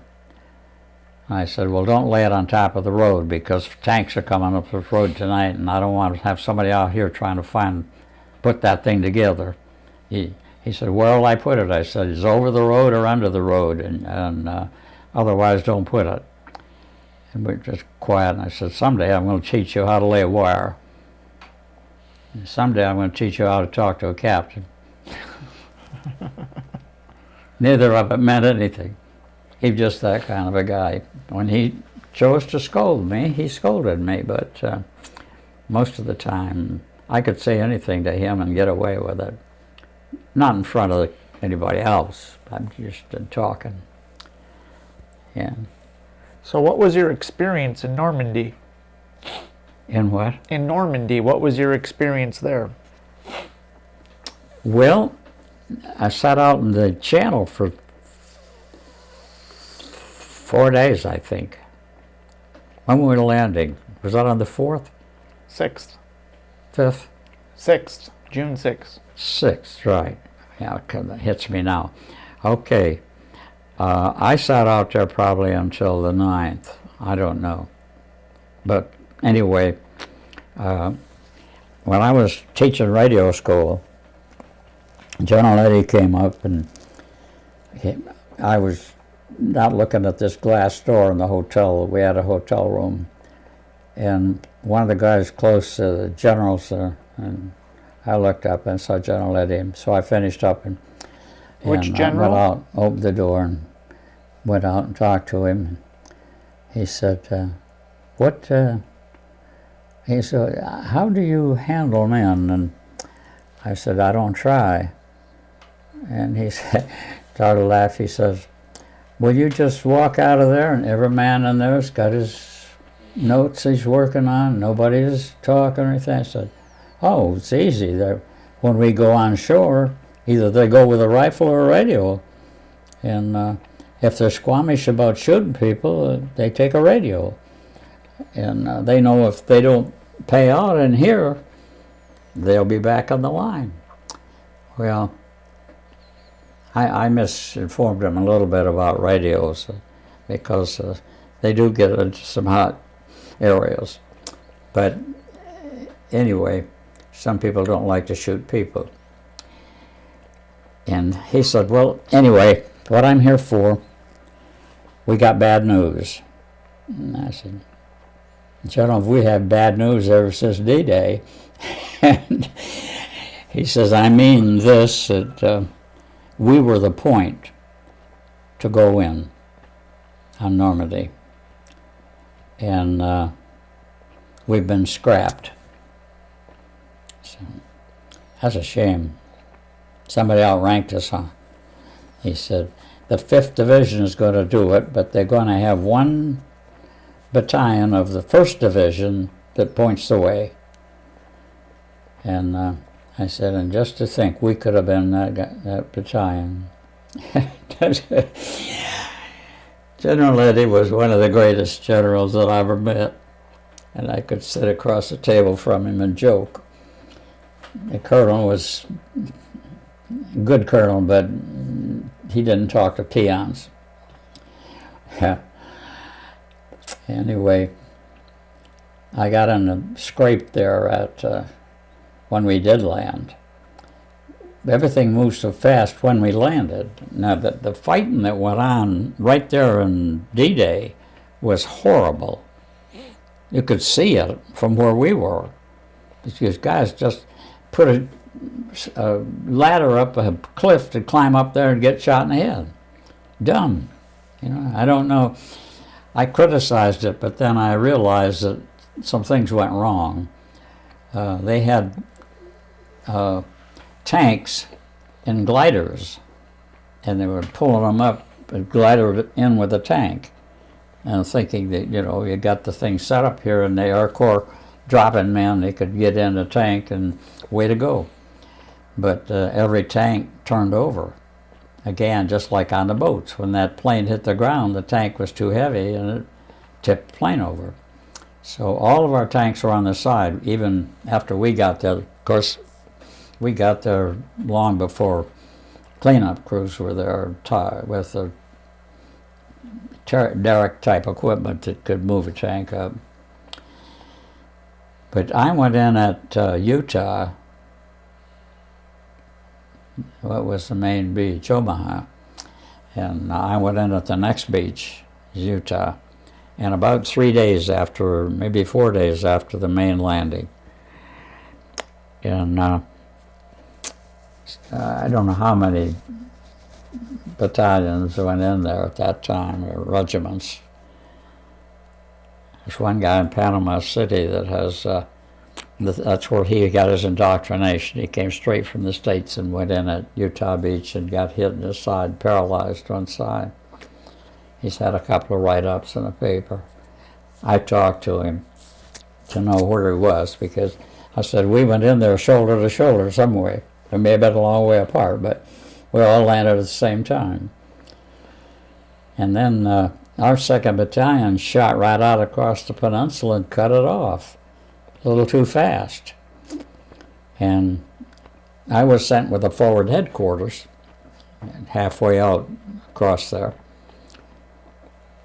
And I got one of the trucks stopped and let off a couple of guys, and I said, I can't handle them. I don't need anybody. I can't feed anybody.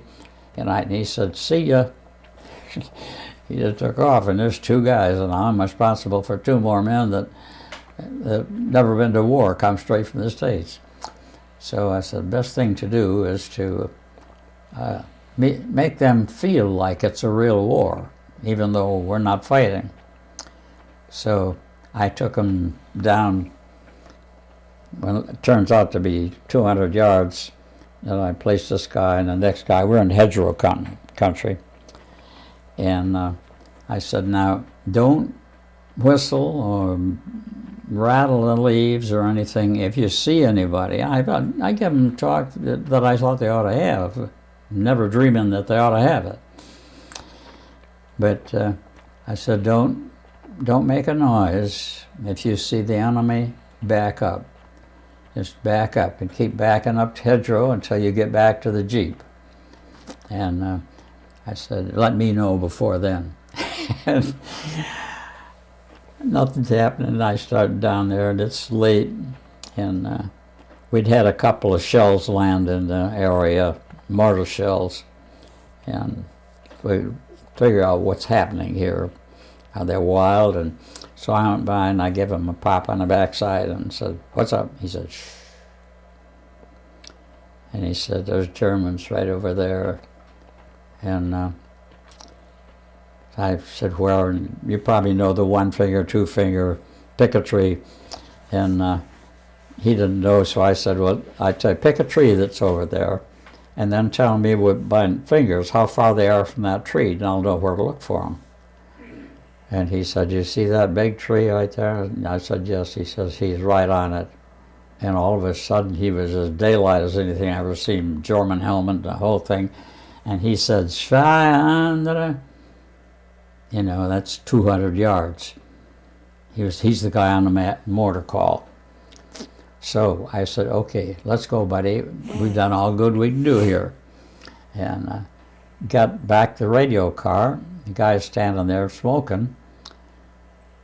And I said, duck that cigarette, you idiot. And it's the major.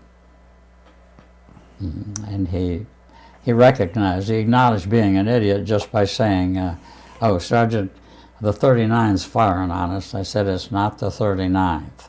They're Germans. He said, no, it can't be. Major, listen to me. I saw the man that called 200, and I looked at 200, and it's my bedroll. I said, that shot that hit my bedroll is 200 yards from us. He said, can't be. Major, listen to me. And he said, don't do anything. I'm going to the 39th and put a stop to this. And don't you call for help. And he took off in a command car, and I said, Buster, get to headquarters, get your stuff in a bag, we're leaving. And switchboard operator, and time out right here. Switchboard operator is a lay Baptist preacher. The Jew is headquarters, and he's saying, calling by name, and he's saying, you see how close we're getting, and you need to get right with the Lord. And this Jew boy says, I'm trying to think of his name. Anyway, the switchboard, he said, you know I don't believe that stuff. And a mortar hit the switchboard. And here goes my preacher, just rolling. And Jew boy calling after me, however, you have me considering. The humor never ends, even in the war. And I was sick to my stomach, and Bolo got up and shook his head a little bit. I said, are you all right? He said, yeah. I said, okay, get out of the road. And mailman's late. And I said to Bolo, forget the switchboard, it's not worth salvaging, just get down the road. And headquarters guy were down on the road, and my radio men pulled my Jeep down on the road, and I'm under direct orders not to ask for help. So I said, this is on all points. And bing, bing, bing, bing, bing, bing, bing, bing, bing. And I said, large German heavy weapons patrol at these coordinates. And I gave my coordinates. And of course I'm down on the highway now. And that's 200 yards more. And headquarters come back and said, verify the coordinates. I said, go with them. And about 5 minutes later, here comes General Luddy.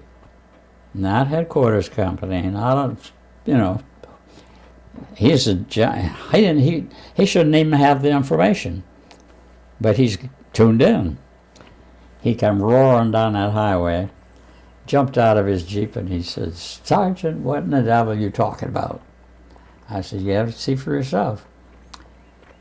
And forgetting, and I didn't think about it till recently, but I said, they're just over that hill right up there. And he started up the bank, and I grabbed him by the ankle. Now, I don't know if there's a written law about touching an officer, but we were always told you don't touch an officer. And I have a general by the ankle. I said, take off your hat and peep. He took off his helmet, and he just raised his head up like that, back down. He grabbed that thing. He says, this is 6, let her go. And the 39th Battalion, Westmoreland's Heavy Weapons Battalion, was attached to us. And we got fire like you wouldn't believe. And those Germans come running over the hill yelling, "Kamerad, Kamerad." And of course, John Letty got in his Jeep and left. And never one time thought about the danger I was in. It seemed like it was all over.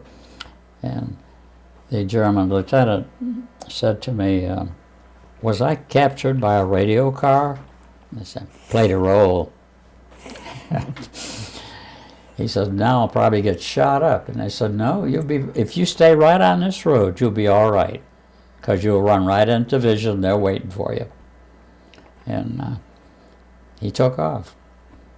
And I don't know how many cars was in that thing. I've said 25, but that's a lot of cars. But it was a large patrol. So that's why I like General Eddy. One of the reasons I like him. And he responded, and he was cool. And later on, I was in a tight pinch. I'd gone up to our 1st Battalion was on a detached service, and I was. They were coming back to us. The 3rd Battalion had captured the town, and I had to let them know not to come firing into the town. So do you recall what town? I called them and told them not to come in firing because we owned the town. And then before I got my Jeep set, we lost the town. And the 3rd Battalion's leaving. And the colonel said to me, "You better get in line." I said, "I can't go. I've got a message out to 1st Battalion not to come in town firing." He said, "That's their problem." And I thought after a while, if they never got my message, it wouldn't matter. But they replied to the first message, so I knew they got my message. And now they can come into a hornet's nest. I can't leave. And he said, "Oh, let's leave now or be captured." And I said, "I'm between a rock and a hard place, but I don't want anybody to lose their life because I told them not to fire." And so I stayed there. And I thought I'll be able to get them. First day went by, second day went by, third day went by. I thought, they must have been a long ways away that I can't get them now. And I put a real cry out, "If you hear my message, answer." And suddenly a blast comes in my ear, must have blown my head off, saying, "They receded for your call." Now I got a radio in that town. And he's high because he got the message. So I hadn't looked to see what the center of the town looked like, but I didn't have any cover. I'm just sitting in a yard. Of course, there's trees there, but I'm not covered.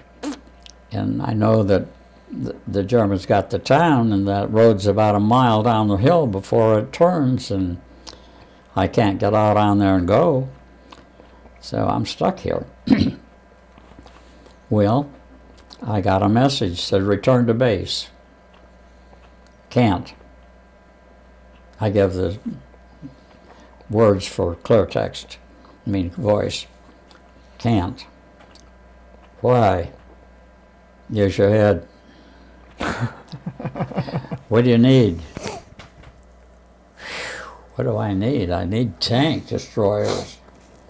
I can't say I need a tank destroyer because they hear that, they come running down this road to see who's talking. And I took a couple of breaths, and it came to me. I said, "I'd like to see Frank Sinatra's old boss." Not understood. Time to use your head again. And next thing, "Okay, Boy Scout." Now they're Germans picking this up. I'm right next door, but they aren't understanding. Hopefully, and actually they weren't understanding Frank Sinatra's old boss. Who is that? Tommy Dorsey, old TD. And I had a singer on my radio section that imitated him and was just as good. Not as personality, but voice. And now my buddy from division that I was in radio school with, and this is the second or third time that he's been in my need, he was with the headquarters when they got the message. And finally he says, "Well, for Pete's sakes, doesn't anybody know who Frank Sinatra's old boss was?" And here come my boy. "Yeah, Tommy Dorsey, old TD. TD." And now the line come back in, "Okay, Boy Scout, has to be prepared." We didn't teach all this in radio school. We learned a lot of this by ourselves. But they come up with 3 tank destroyers. And I could hear them buzzing. I started the engine on the Jeep, and I'm creeping out. I'm not far enough to get the nose of it showing, but just far enough that that last destroyer goes by, and I shot out behind him, and he immediately turned backwards. You know how that works. There's no shifting gears in a tank destroyer. It's forward or reverse. And they started right down the hill after me, and I had that thing wide open, and they were right on me. The Germans were firing that tank, and the 5 shots are going wild. We got out of range after a while. I got back to my unit, and they were having supper. It seemed like we didn't have a kitchen very often, but when we did, they played a big part in my work. But I was going in the kitchen, and the captain was standing there, and apparently they had been told to wear, dress up the leggings. And of course I didn't have leggings on. And he comes up to my face, he realizes who it is. He says, "I want you shaved in the morning." I said, "No problem." So I went by and shaved. About 9 o'clock he come down to the tent, and he said, "I come down to apologize." I said, "What have you done now?" He said, "I'll apologize to you. I told you to get shaved." I said, "Put the light on." He said, "You don't seem to understand. I didn't know where you've been. I didn't know any of the circumstances, and I feel pretty cheap." I said, "I haven't got a lot, but you're okay in my book." And that was the end of that conversation. We had a lot of those short conversations. He was a great guy. When I was traveling a lot, stopped in Dayton, Ohio one time, and that's where he was from, and he was working in a bank when he got drafted. And so I went to a bank, and the guy said, "Can I help you?" And I said, "I'm looking for a guy named Jack Ames." He said, "Well, he doesn't work at this bank." Oh, I said, "I don't know if he works at any bank, but he did work at a bank." He said, "Oh, you're looking for him. He's at First Bank." I went to First Bank, and there he was sitting. There's a banister there so nobody could get back where he was. And I handed the girl my card, and she said, what can I do for you?" And I said, "I want to talk to that character back there on the bench. He is now vice president of this huge bank." And she said, "Pardon me?" I said, "I want to talk to that character over there at the desk." She didn't say any more. She got up, but I know she was very careful as she went over there. And I heard him say, "I don't believe it." And he jumped up from that desk and climbed over that banister, and we had a bear hug right there in the middle of that big bank. I promised to keep in touch with him and never did. But sad story. Good story, sad story. In that town where you were trapped, do you remember the name of the town? Dayton, Ohio. No. The town where you were trapped, where the tank destroyers came. No, I don't remember. It was not a big town, but it was a point because the Germans took it. They left it and they come back and got it. And in turn, we never did go through that get through that town. When we finished where we were going, we went some other way. So I never saw that boy. I don't know what he looked like.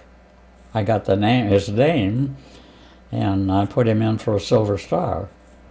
And it was refused. And so I said, "I'm going to talk to General Eddie," and the captain says, "Won't do you any good, but you have to go through the colonel." And so I went to the colonel's office, and I said, "I want to talk to General Eddie about this." And he said, "I don't know why. It's not going to do you any good, but go ahead." So I got now we aren't with stuff shorts anymore. And we were at the top man. He kicked the chair out and said, "Sit down.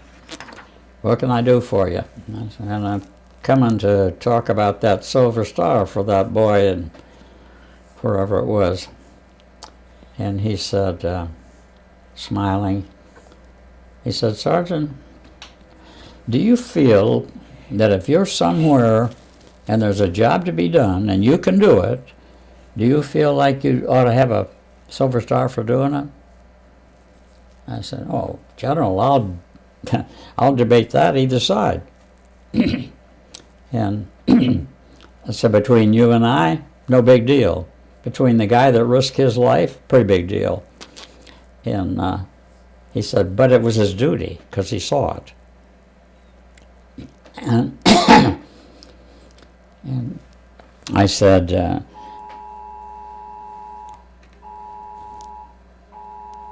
"We're running out of tape."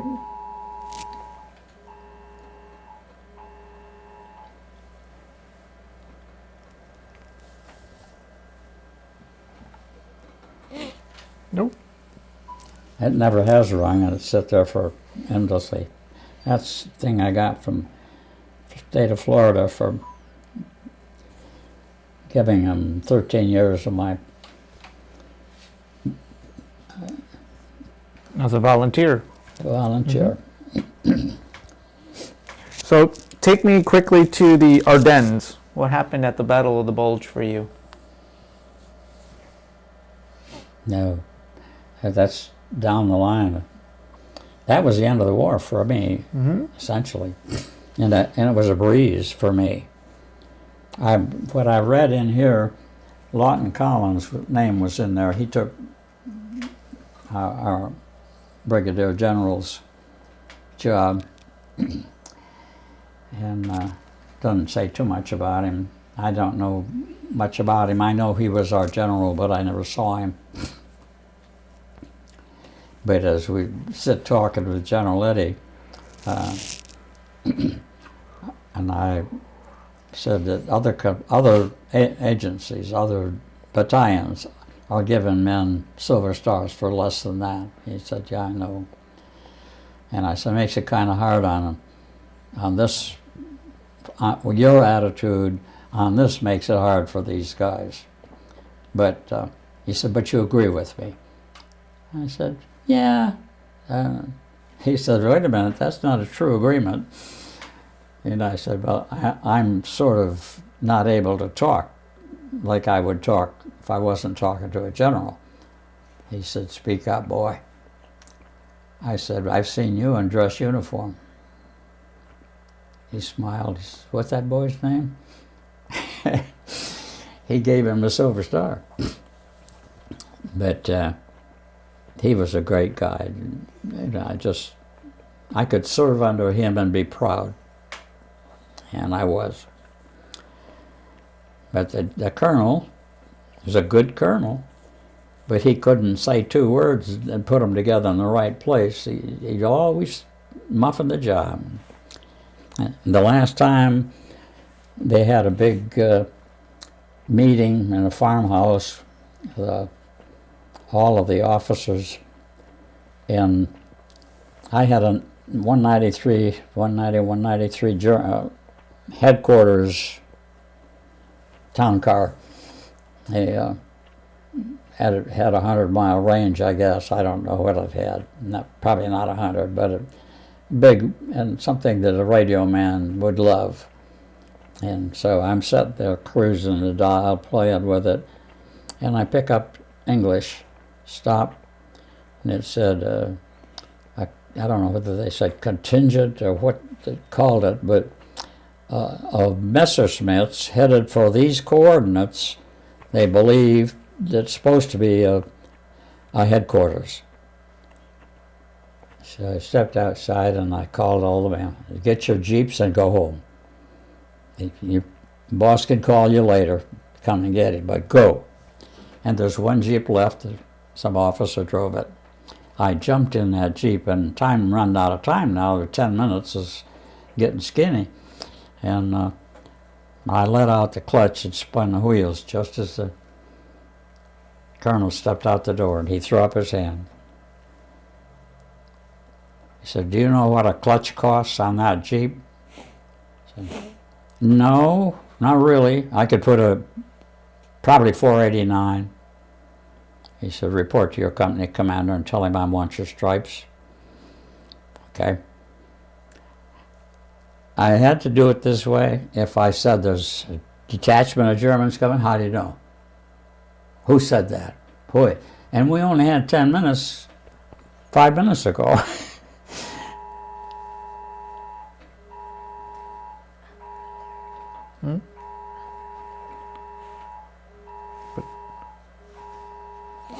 Okay. Okay. And so I I got rid of that Jeep and reported to the captain that Colonel wants my stripes. He said, what have you done now? I said, you don't have much to do with him, but he can't ask a question. Sergeant, are you in a hurry? Yes, sir, I'm in a hurry. There's Messerschmitt's coming. If you excuse me, sir, I'll get out of here. And he couldn't ask a question. You know, it was always a sarcastic. I think he liked me professionally, but he didn't like me personally. So I told him the Messerschmitts are coming. I said, I'm surprised they aren't here now. In fact, they are. I could hear them. And they're roaring. And they dive bombed on that without any bombs, I think. Just tore down, and then they go, and they kept doing that. Shook the whole ground, and there must have been 10 of them. And they flew off. And when they were gone, the phone rang, and Captain picked up the phone. He said, I want Haviland to have a Silver Star. Yes, sir. So we're talking for a while, and I said, I better get back to my post. And he said, well, what about the Silver Star? I said, well, he may write it and he may not. He wants me to have it, but how bad does he want me to have it? He said, you know he's not going to write it. I'm going to have to write it, and I'm going to have to get some information from you. I said, well, General Eddy would say, you saw your duty and you did it. In my case, there was no chance of dying because I did it. I just did what I had to do. So me and Gerald Eddy think I don't deserve a Silver Star. He said, the colonel says you deserve one. I said, he's mistaken. That's not the first mistake. But that was about the last decision I made, and I don't know where we were then. But I never had another brush with the colonel during that time. And I don't know where we went from there. Did you make it?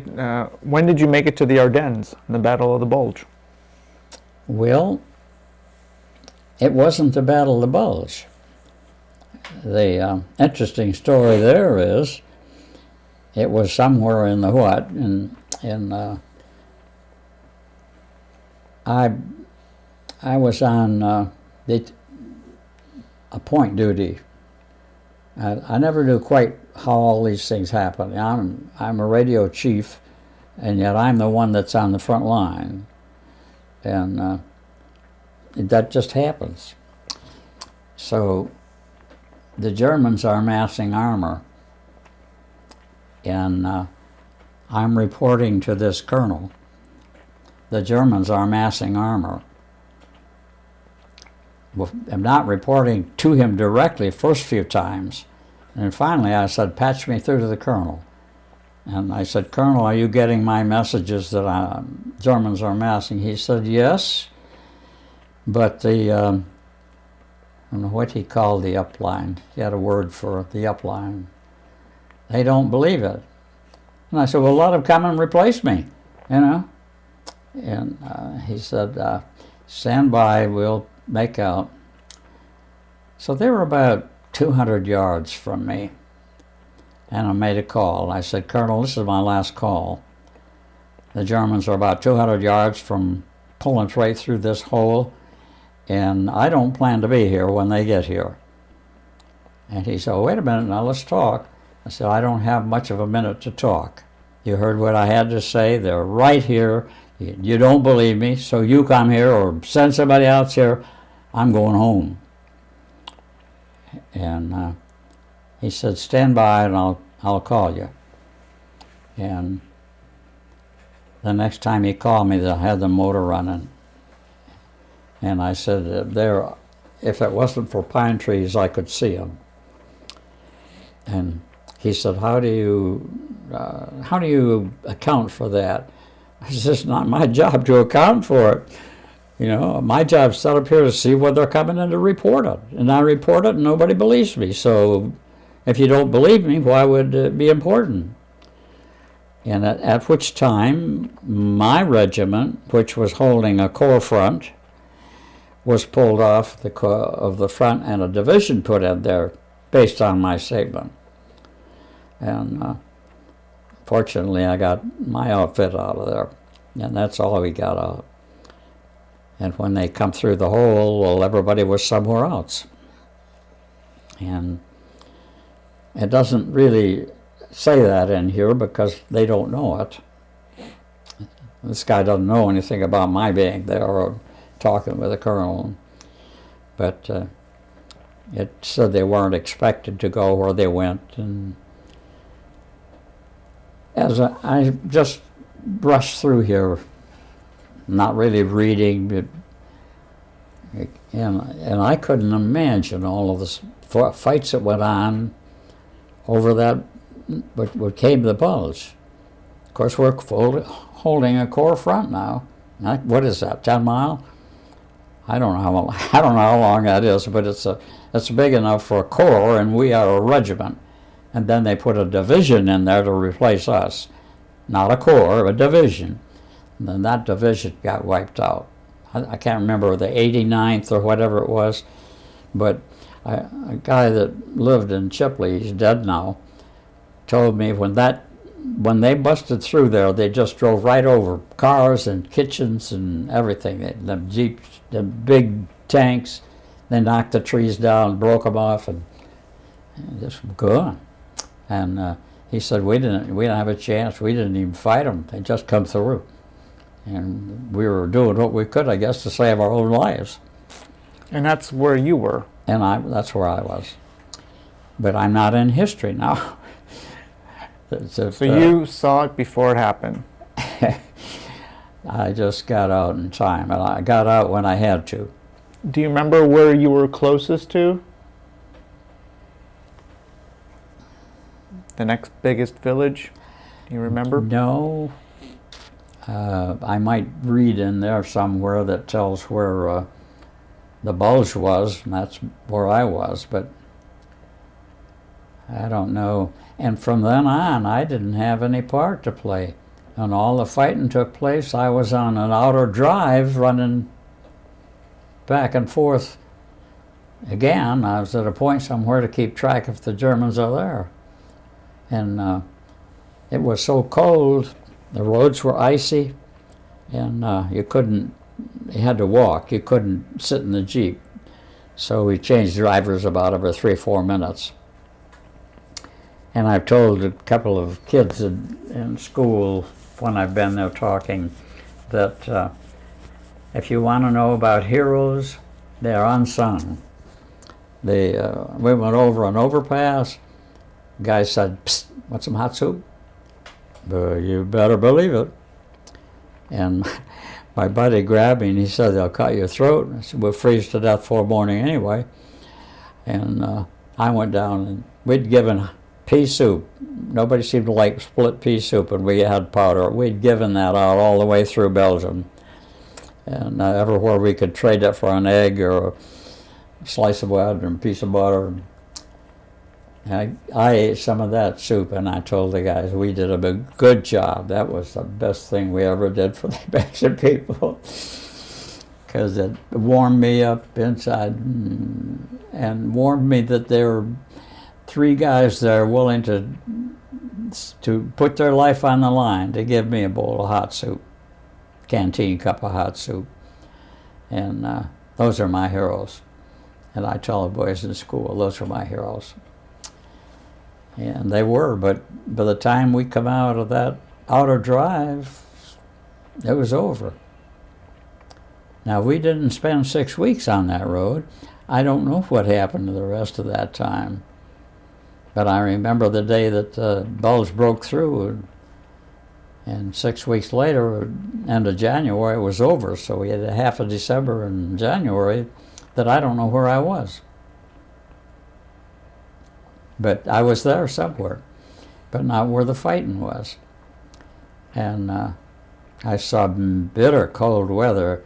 A lot of the people that died during the Bulge froze to death.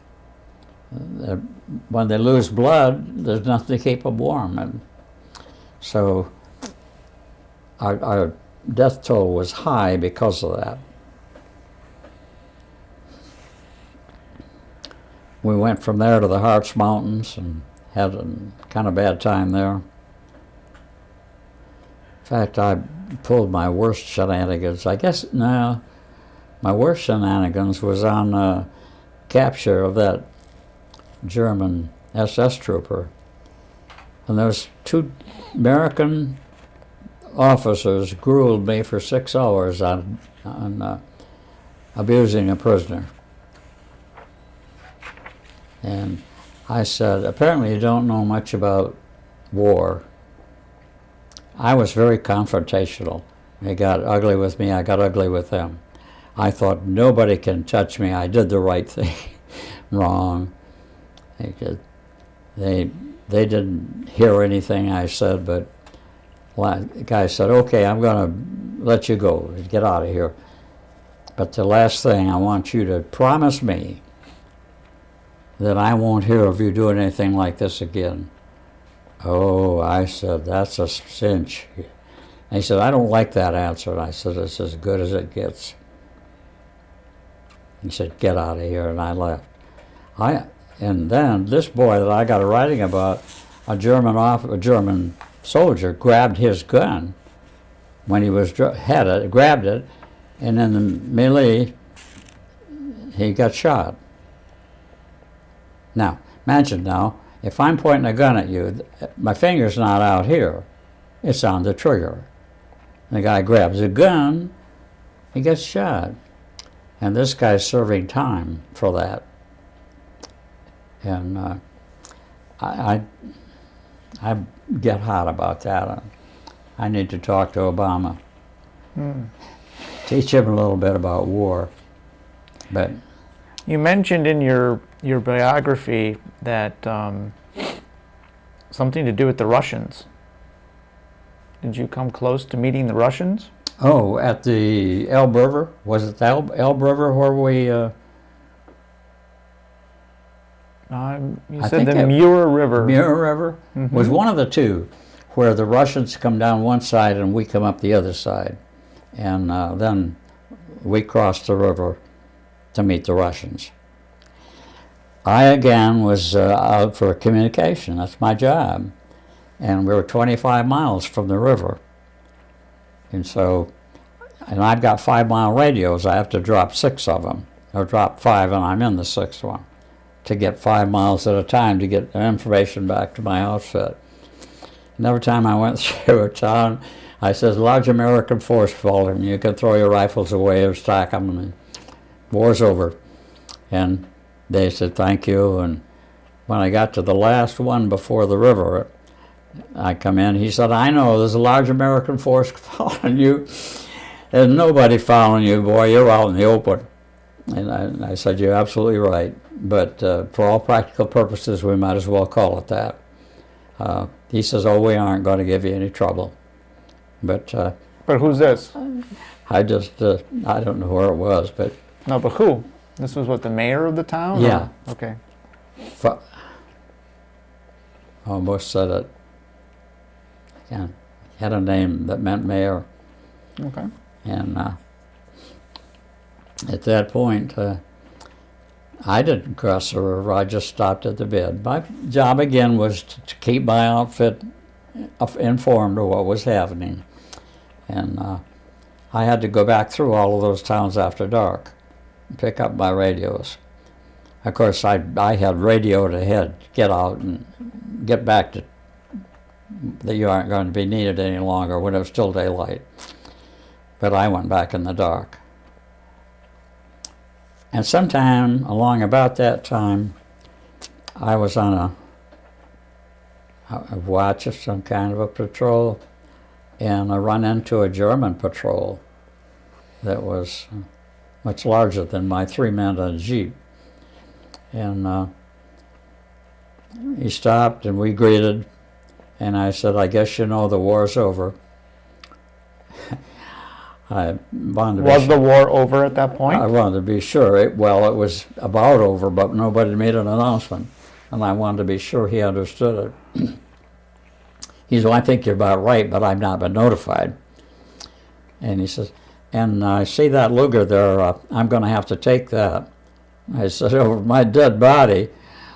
And he said, no, if you're serious, don't be. It's just a gun. but I do have to take it. And here's my patrol. Go through it and pick out every piece of American equipment you see. I said, what do you think I need with American equipment? I got all the American equipment I need, but I turned down $400 for that Luger. He said, yeah, in this case would have been wise to sell it. And he took it away from the car, and I didn't touch him. And I was so upset about that. That was a prize. I shouldn't have been hanging in the Jeep where he could see it. You know, dumb. That's past it. And that's the only confrontation I had, man to man, after the war was over. We didn't get that close any other time. And did you interact with the Russians? No, I wasn't allowed to cross the river. I just went for information, and then I don't even remember who I was accompanying that were captains that went across and talked to Russians. And one of them come back and said that I don't remember how that was now. The guy shot a German anyway, one of the Russians. This is what they're telling me. And he says, that's what he did to my brother. I said, yeah, but there was a war on then. So when you get the war over, you don't try to continue it.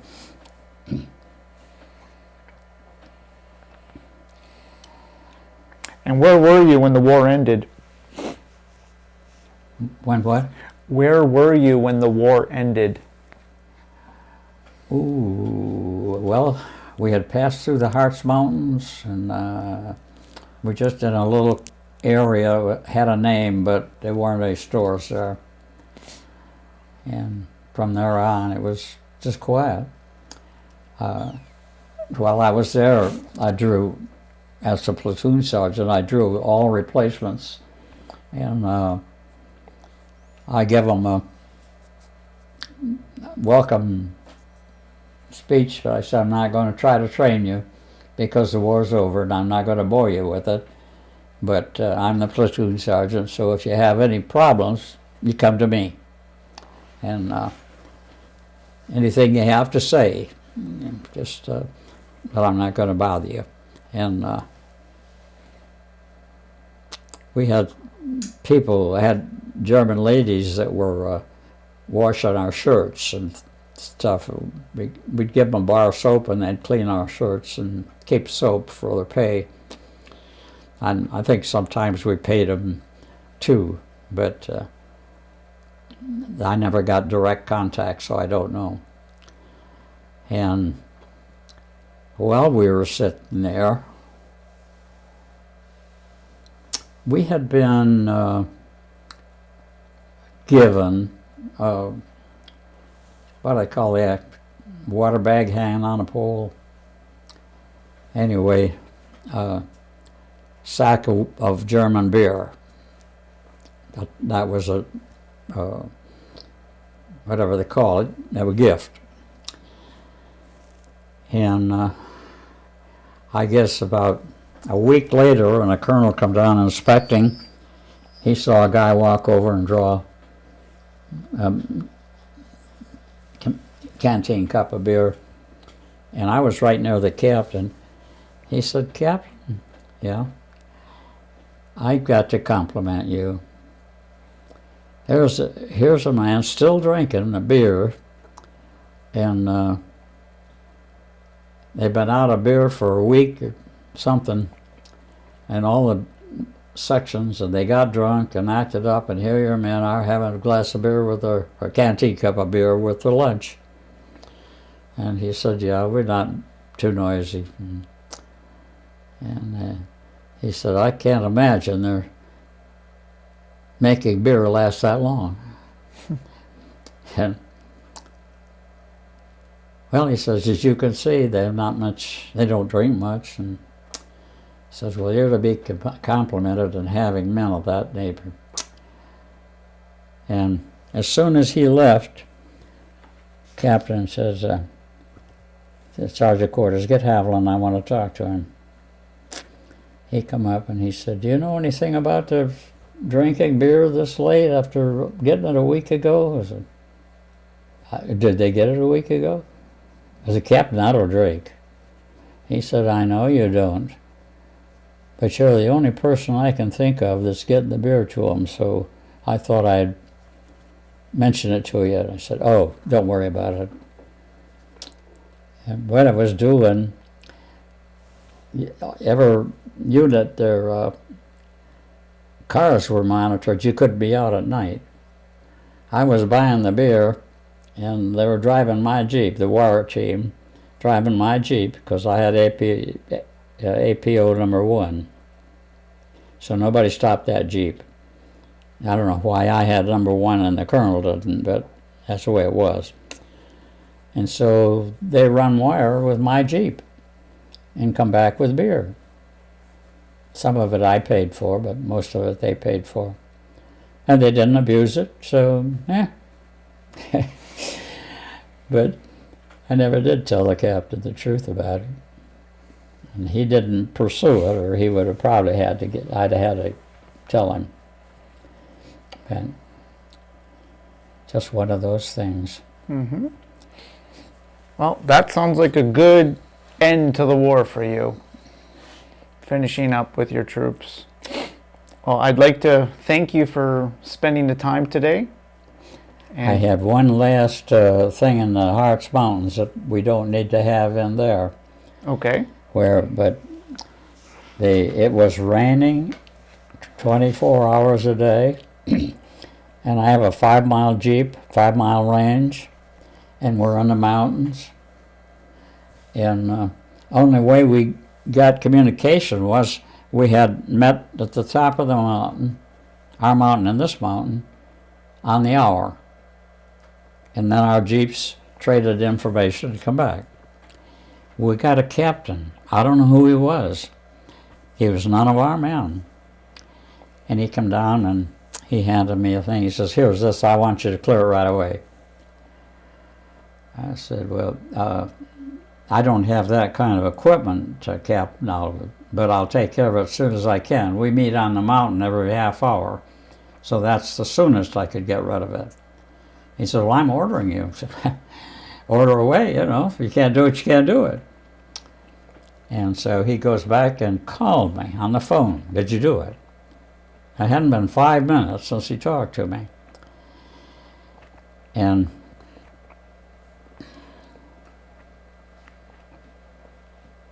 now he gave me a direct order when he was there. And he said, I order you. I said, you already ordered me, Captain. Don't you remember? And I told you that I can't do it.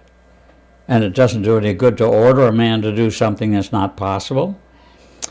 And 4 or 5 times he called me before that Jeep was up there again. And it's time for the Jeep to be there again, and I can't afford to have the line tied up.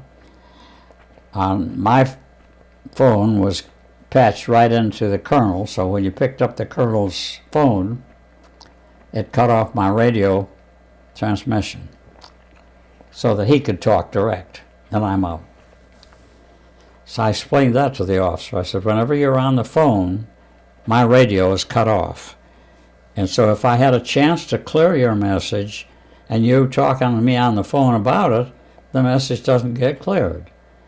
And I said, I'm pleading with you. I don't know what else to say. And about 5 minutes later, he called me again. He said, you clear that message? I said, what did I tell you? What do you mean, what did you tell me? I said, I'll tell you what I told you. I will tell you when I clean that message. And to tell you something else, I don't want to hear from you again. I'll talk to you when I want to. I was beside myself. I hadn't slept for 24 hours. I got a call from the colonel. He said, did you or didn't you tell him if you wanted to talk to him, you'd call him? I said, I believe that's verbatim, sir. And he says, we'll talk about that in the morning. I said, that'll be good. Well, they started court-martial proceedings in the middle of the night. My captain was away somewhere. He finally come back at that point. He said, "Oh, I wish I'd been here. I wish you hadn't handled it the way you did. But if I'd have been here, I'd have been glad to tell him that and kick him in the boot." Anyway, he said, "I'll do what I can." And I said, "I know I'm in trouble, but I took all I could take. He's cutting my radio off, and my job is radio, and he's cutting it off. And he doesn't have brains enough to know that." He says, "I'll be sure he hears it." And about 5 o'clock in the morning, I just dozed off occasionally. And in my dream, I hear my radio going. I say, "Does anybody hear that radio?" And I push my head back down. I know I have a radio operator on duty. And it was about 5 in the morning. A guy kicked me in the ribs. He says, "Get up, you're going on a furlough." And I said, "Oh, well, bring the car around about 9. I went back to sleep. He come back again. He woke me up. He said, "Don't you understand you're going on furlough?" I said, "Yeah, I understand. And I've been waiting for that taxi to come." He said, "The truck is waiting for you now. You don't have any time left." Well, I got up and put a few things of mine right there, went with me, and I got on a truck and I went on a battle fatigue furlough. I'd never heard of it, but I heard of it once or twice after that. And I went to the Mediterranean, Nice, got on a nice hotel. It was a 3-day pass. I was gone 2 weeks. I couldn't get back. And I left a pair of shoes. Oh, we stopped at a place where there's a shoe factory, and everybody got a clean pair of shoes. Well, I got one too narrow. They didn't fit my foot. They were nice shoes, but I couldn't wear them. And they were sitting there under the bed, and whatever they call the main guy over the workers in the hotel came to me and he said, "Don't leave this kind of thing out because somebody will steal it. They won't hunt for it, but if it's sitting there and they can wrap it quick and get it." And so I don't care if they steal them, I can't wear them. They're too tight for me. And he said, "Well, what will you take for them?" I said, "I don't even want them. Can you use them?" He said, "Yes." I said, "Take them. They're no good to me." And he said, "Well, I'll pay you for them." I said, "I don't need to be paid for them. I didn't pay for them, and I don't need to be paid for them." Well, he said, "Anything that you have that you do want to get rid of, if you have some cigarettes or anything like that, leave them under your pillow. They won't take anything that's under your pillow. And I will go around and see." Finally, he set me up with somebody, and first thing I knew, I was in a black market, an underground place, and they were including me as one of the people that could supply them.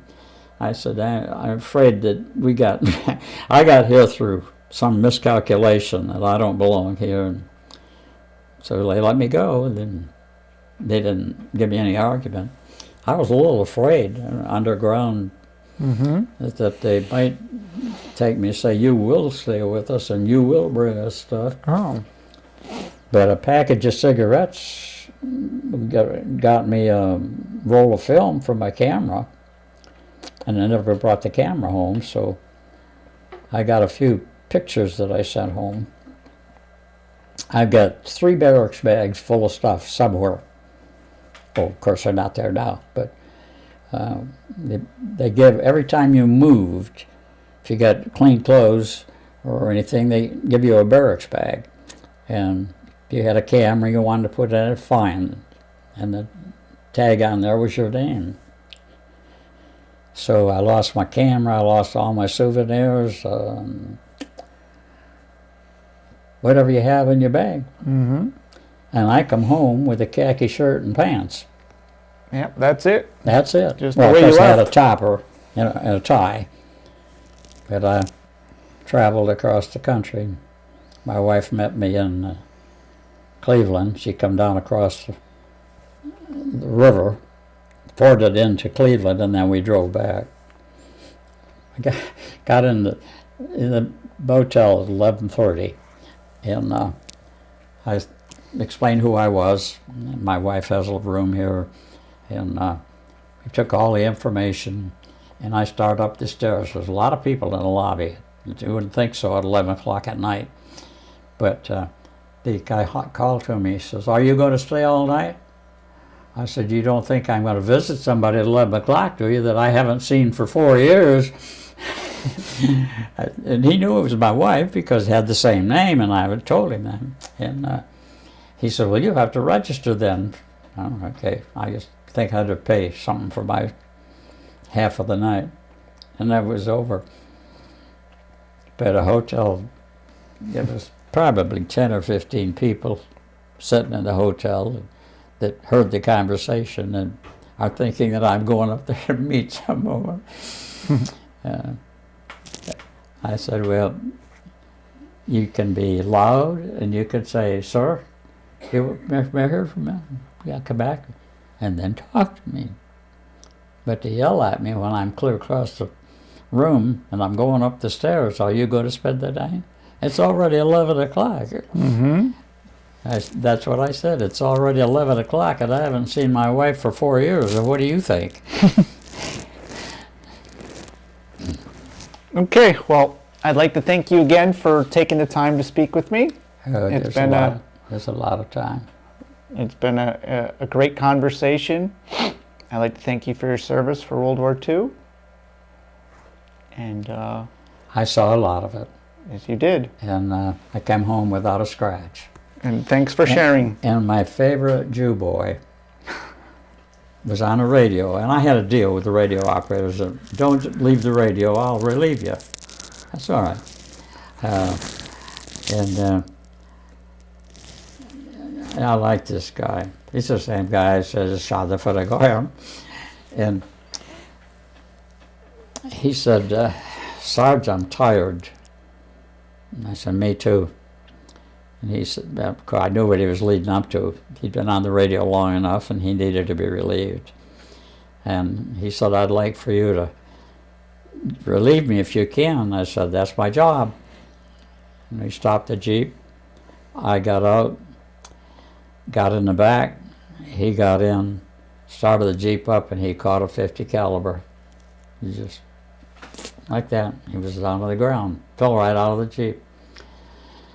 I could have cried, and and I kept saying, is this my fault? Should I have refused? No, we did the same thing for 3 years, But I relieved the operator anytime they were tired. The tired operator's no good.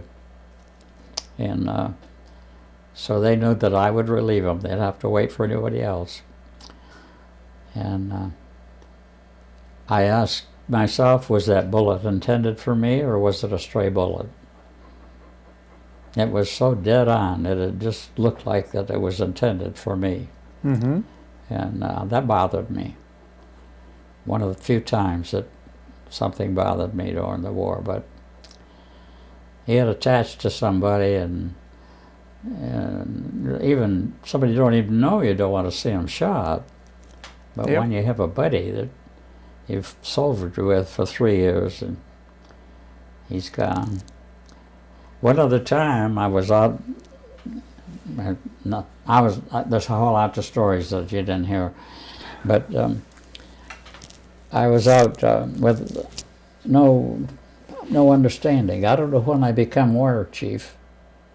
When I became communication, nobody said to me, I just moved from one thing to another. I learned the wire section.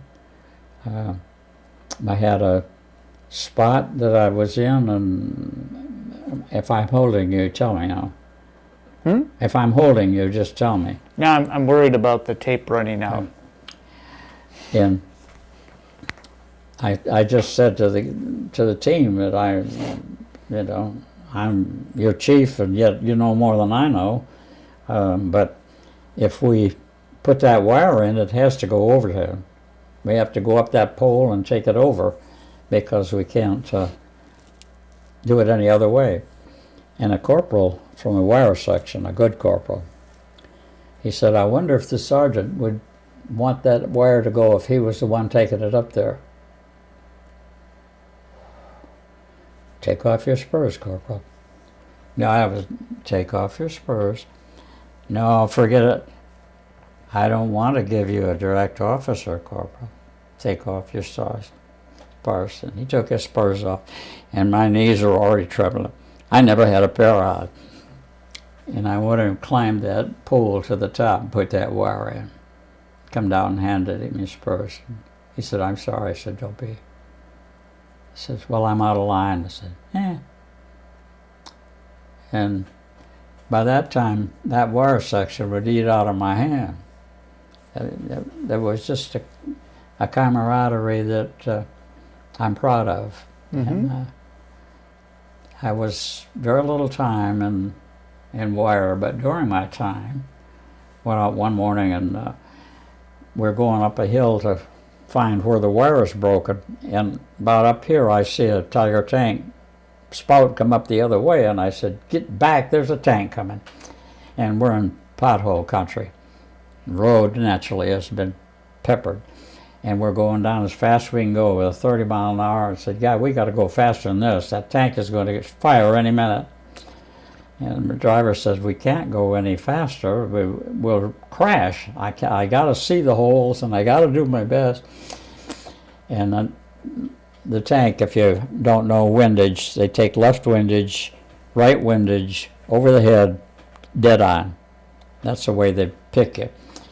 So I said, well, we got 3 more coming. We got to outrun them.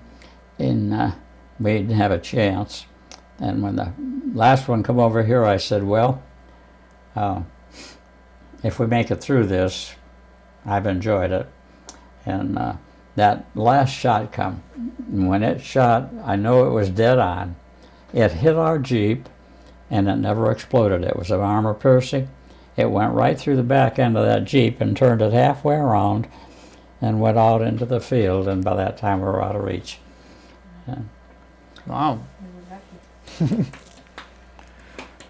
Okay. Yeah. Well, that was Who was the comedian who says, I got 1 million of them?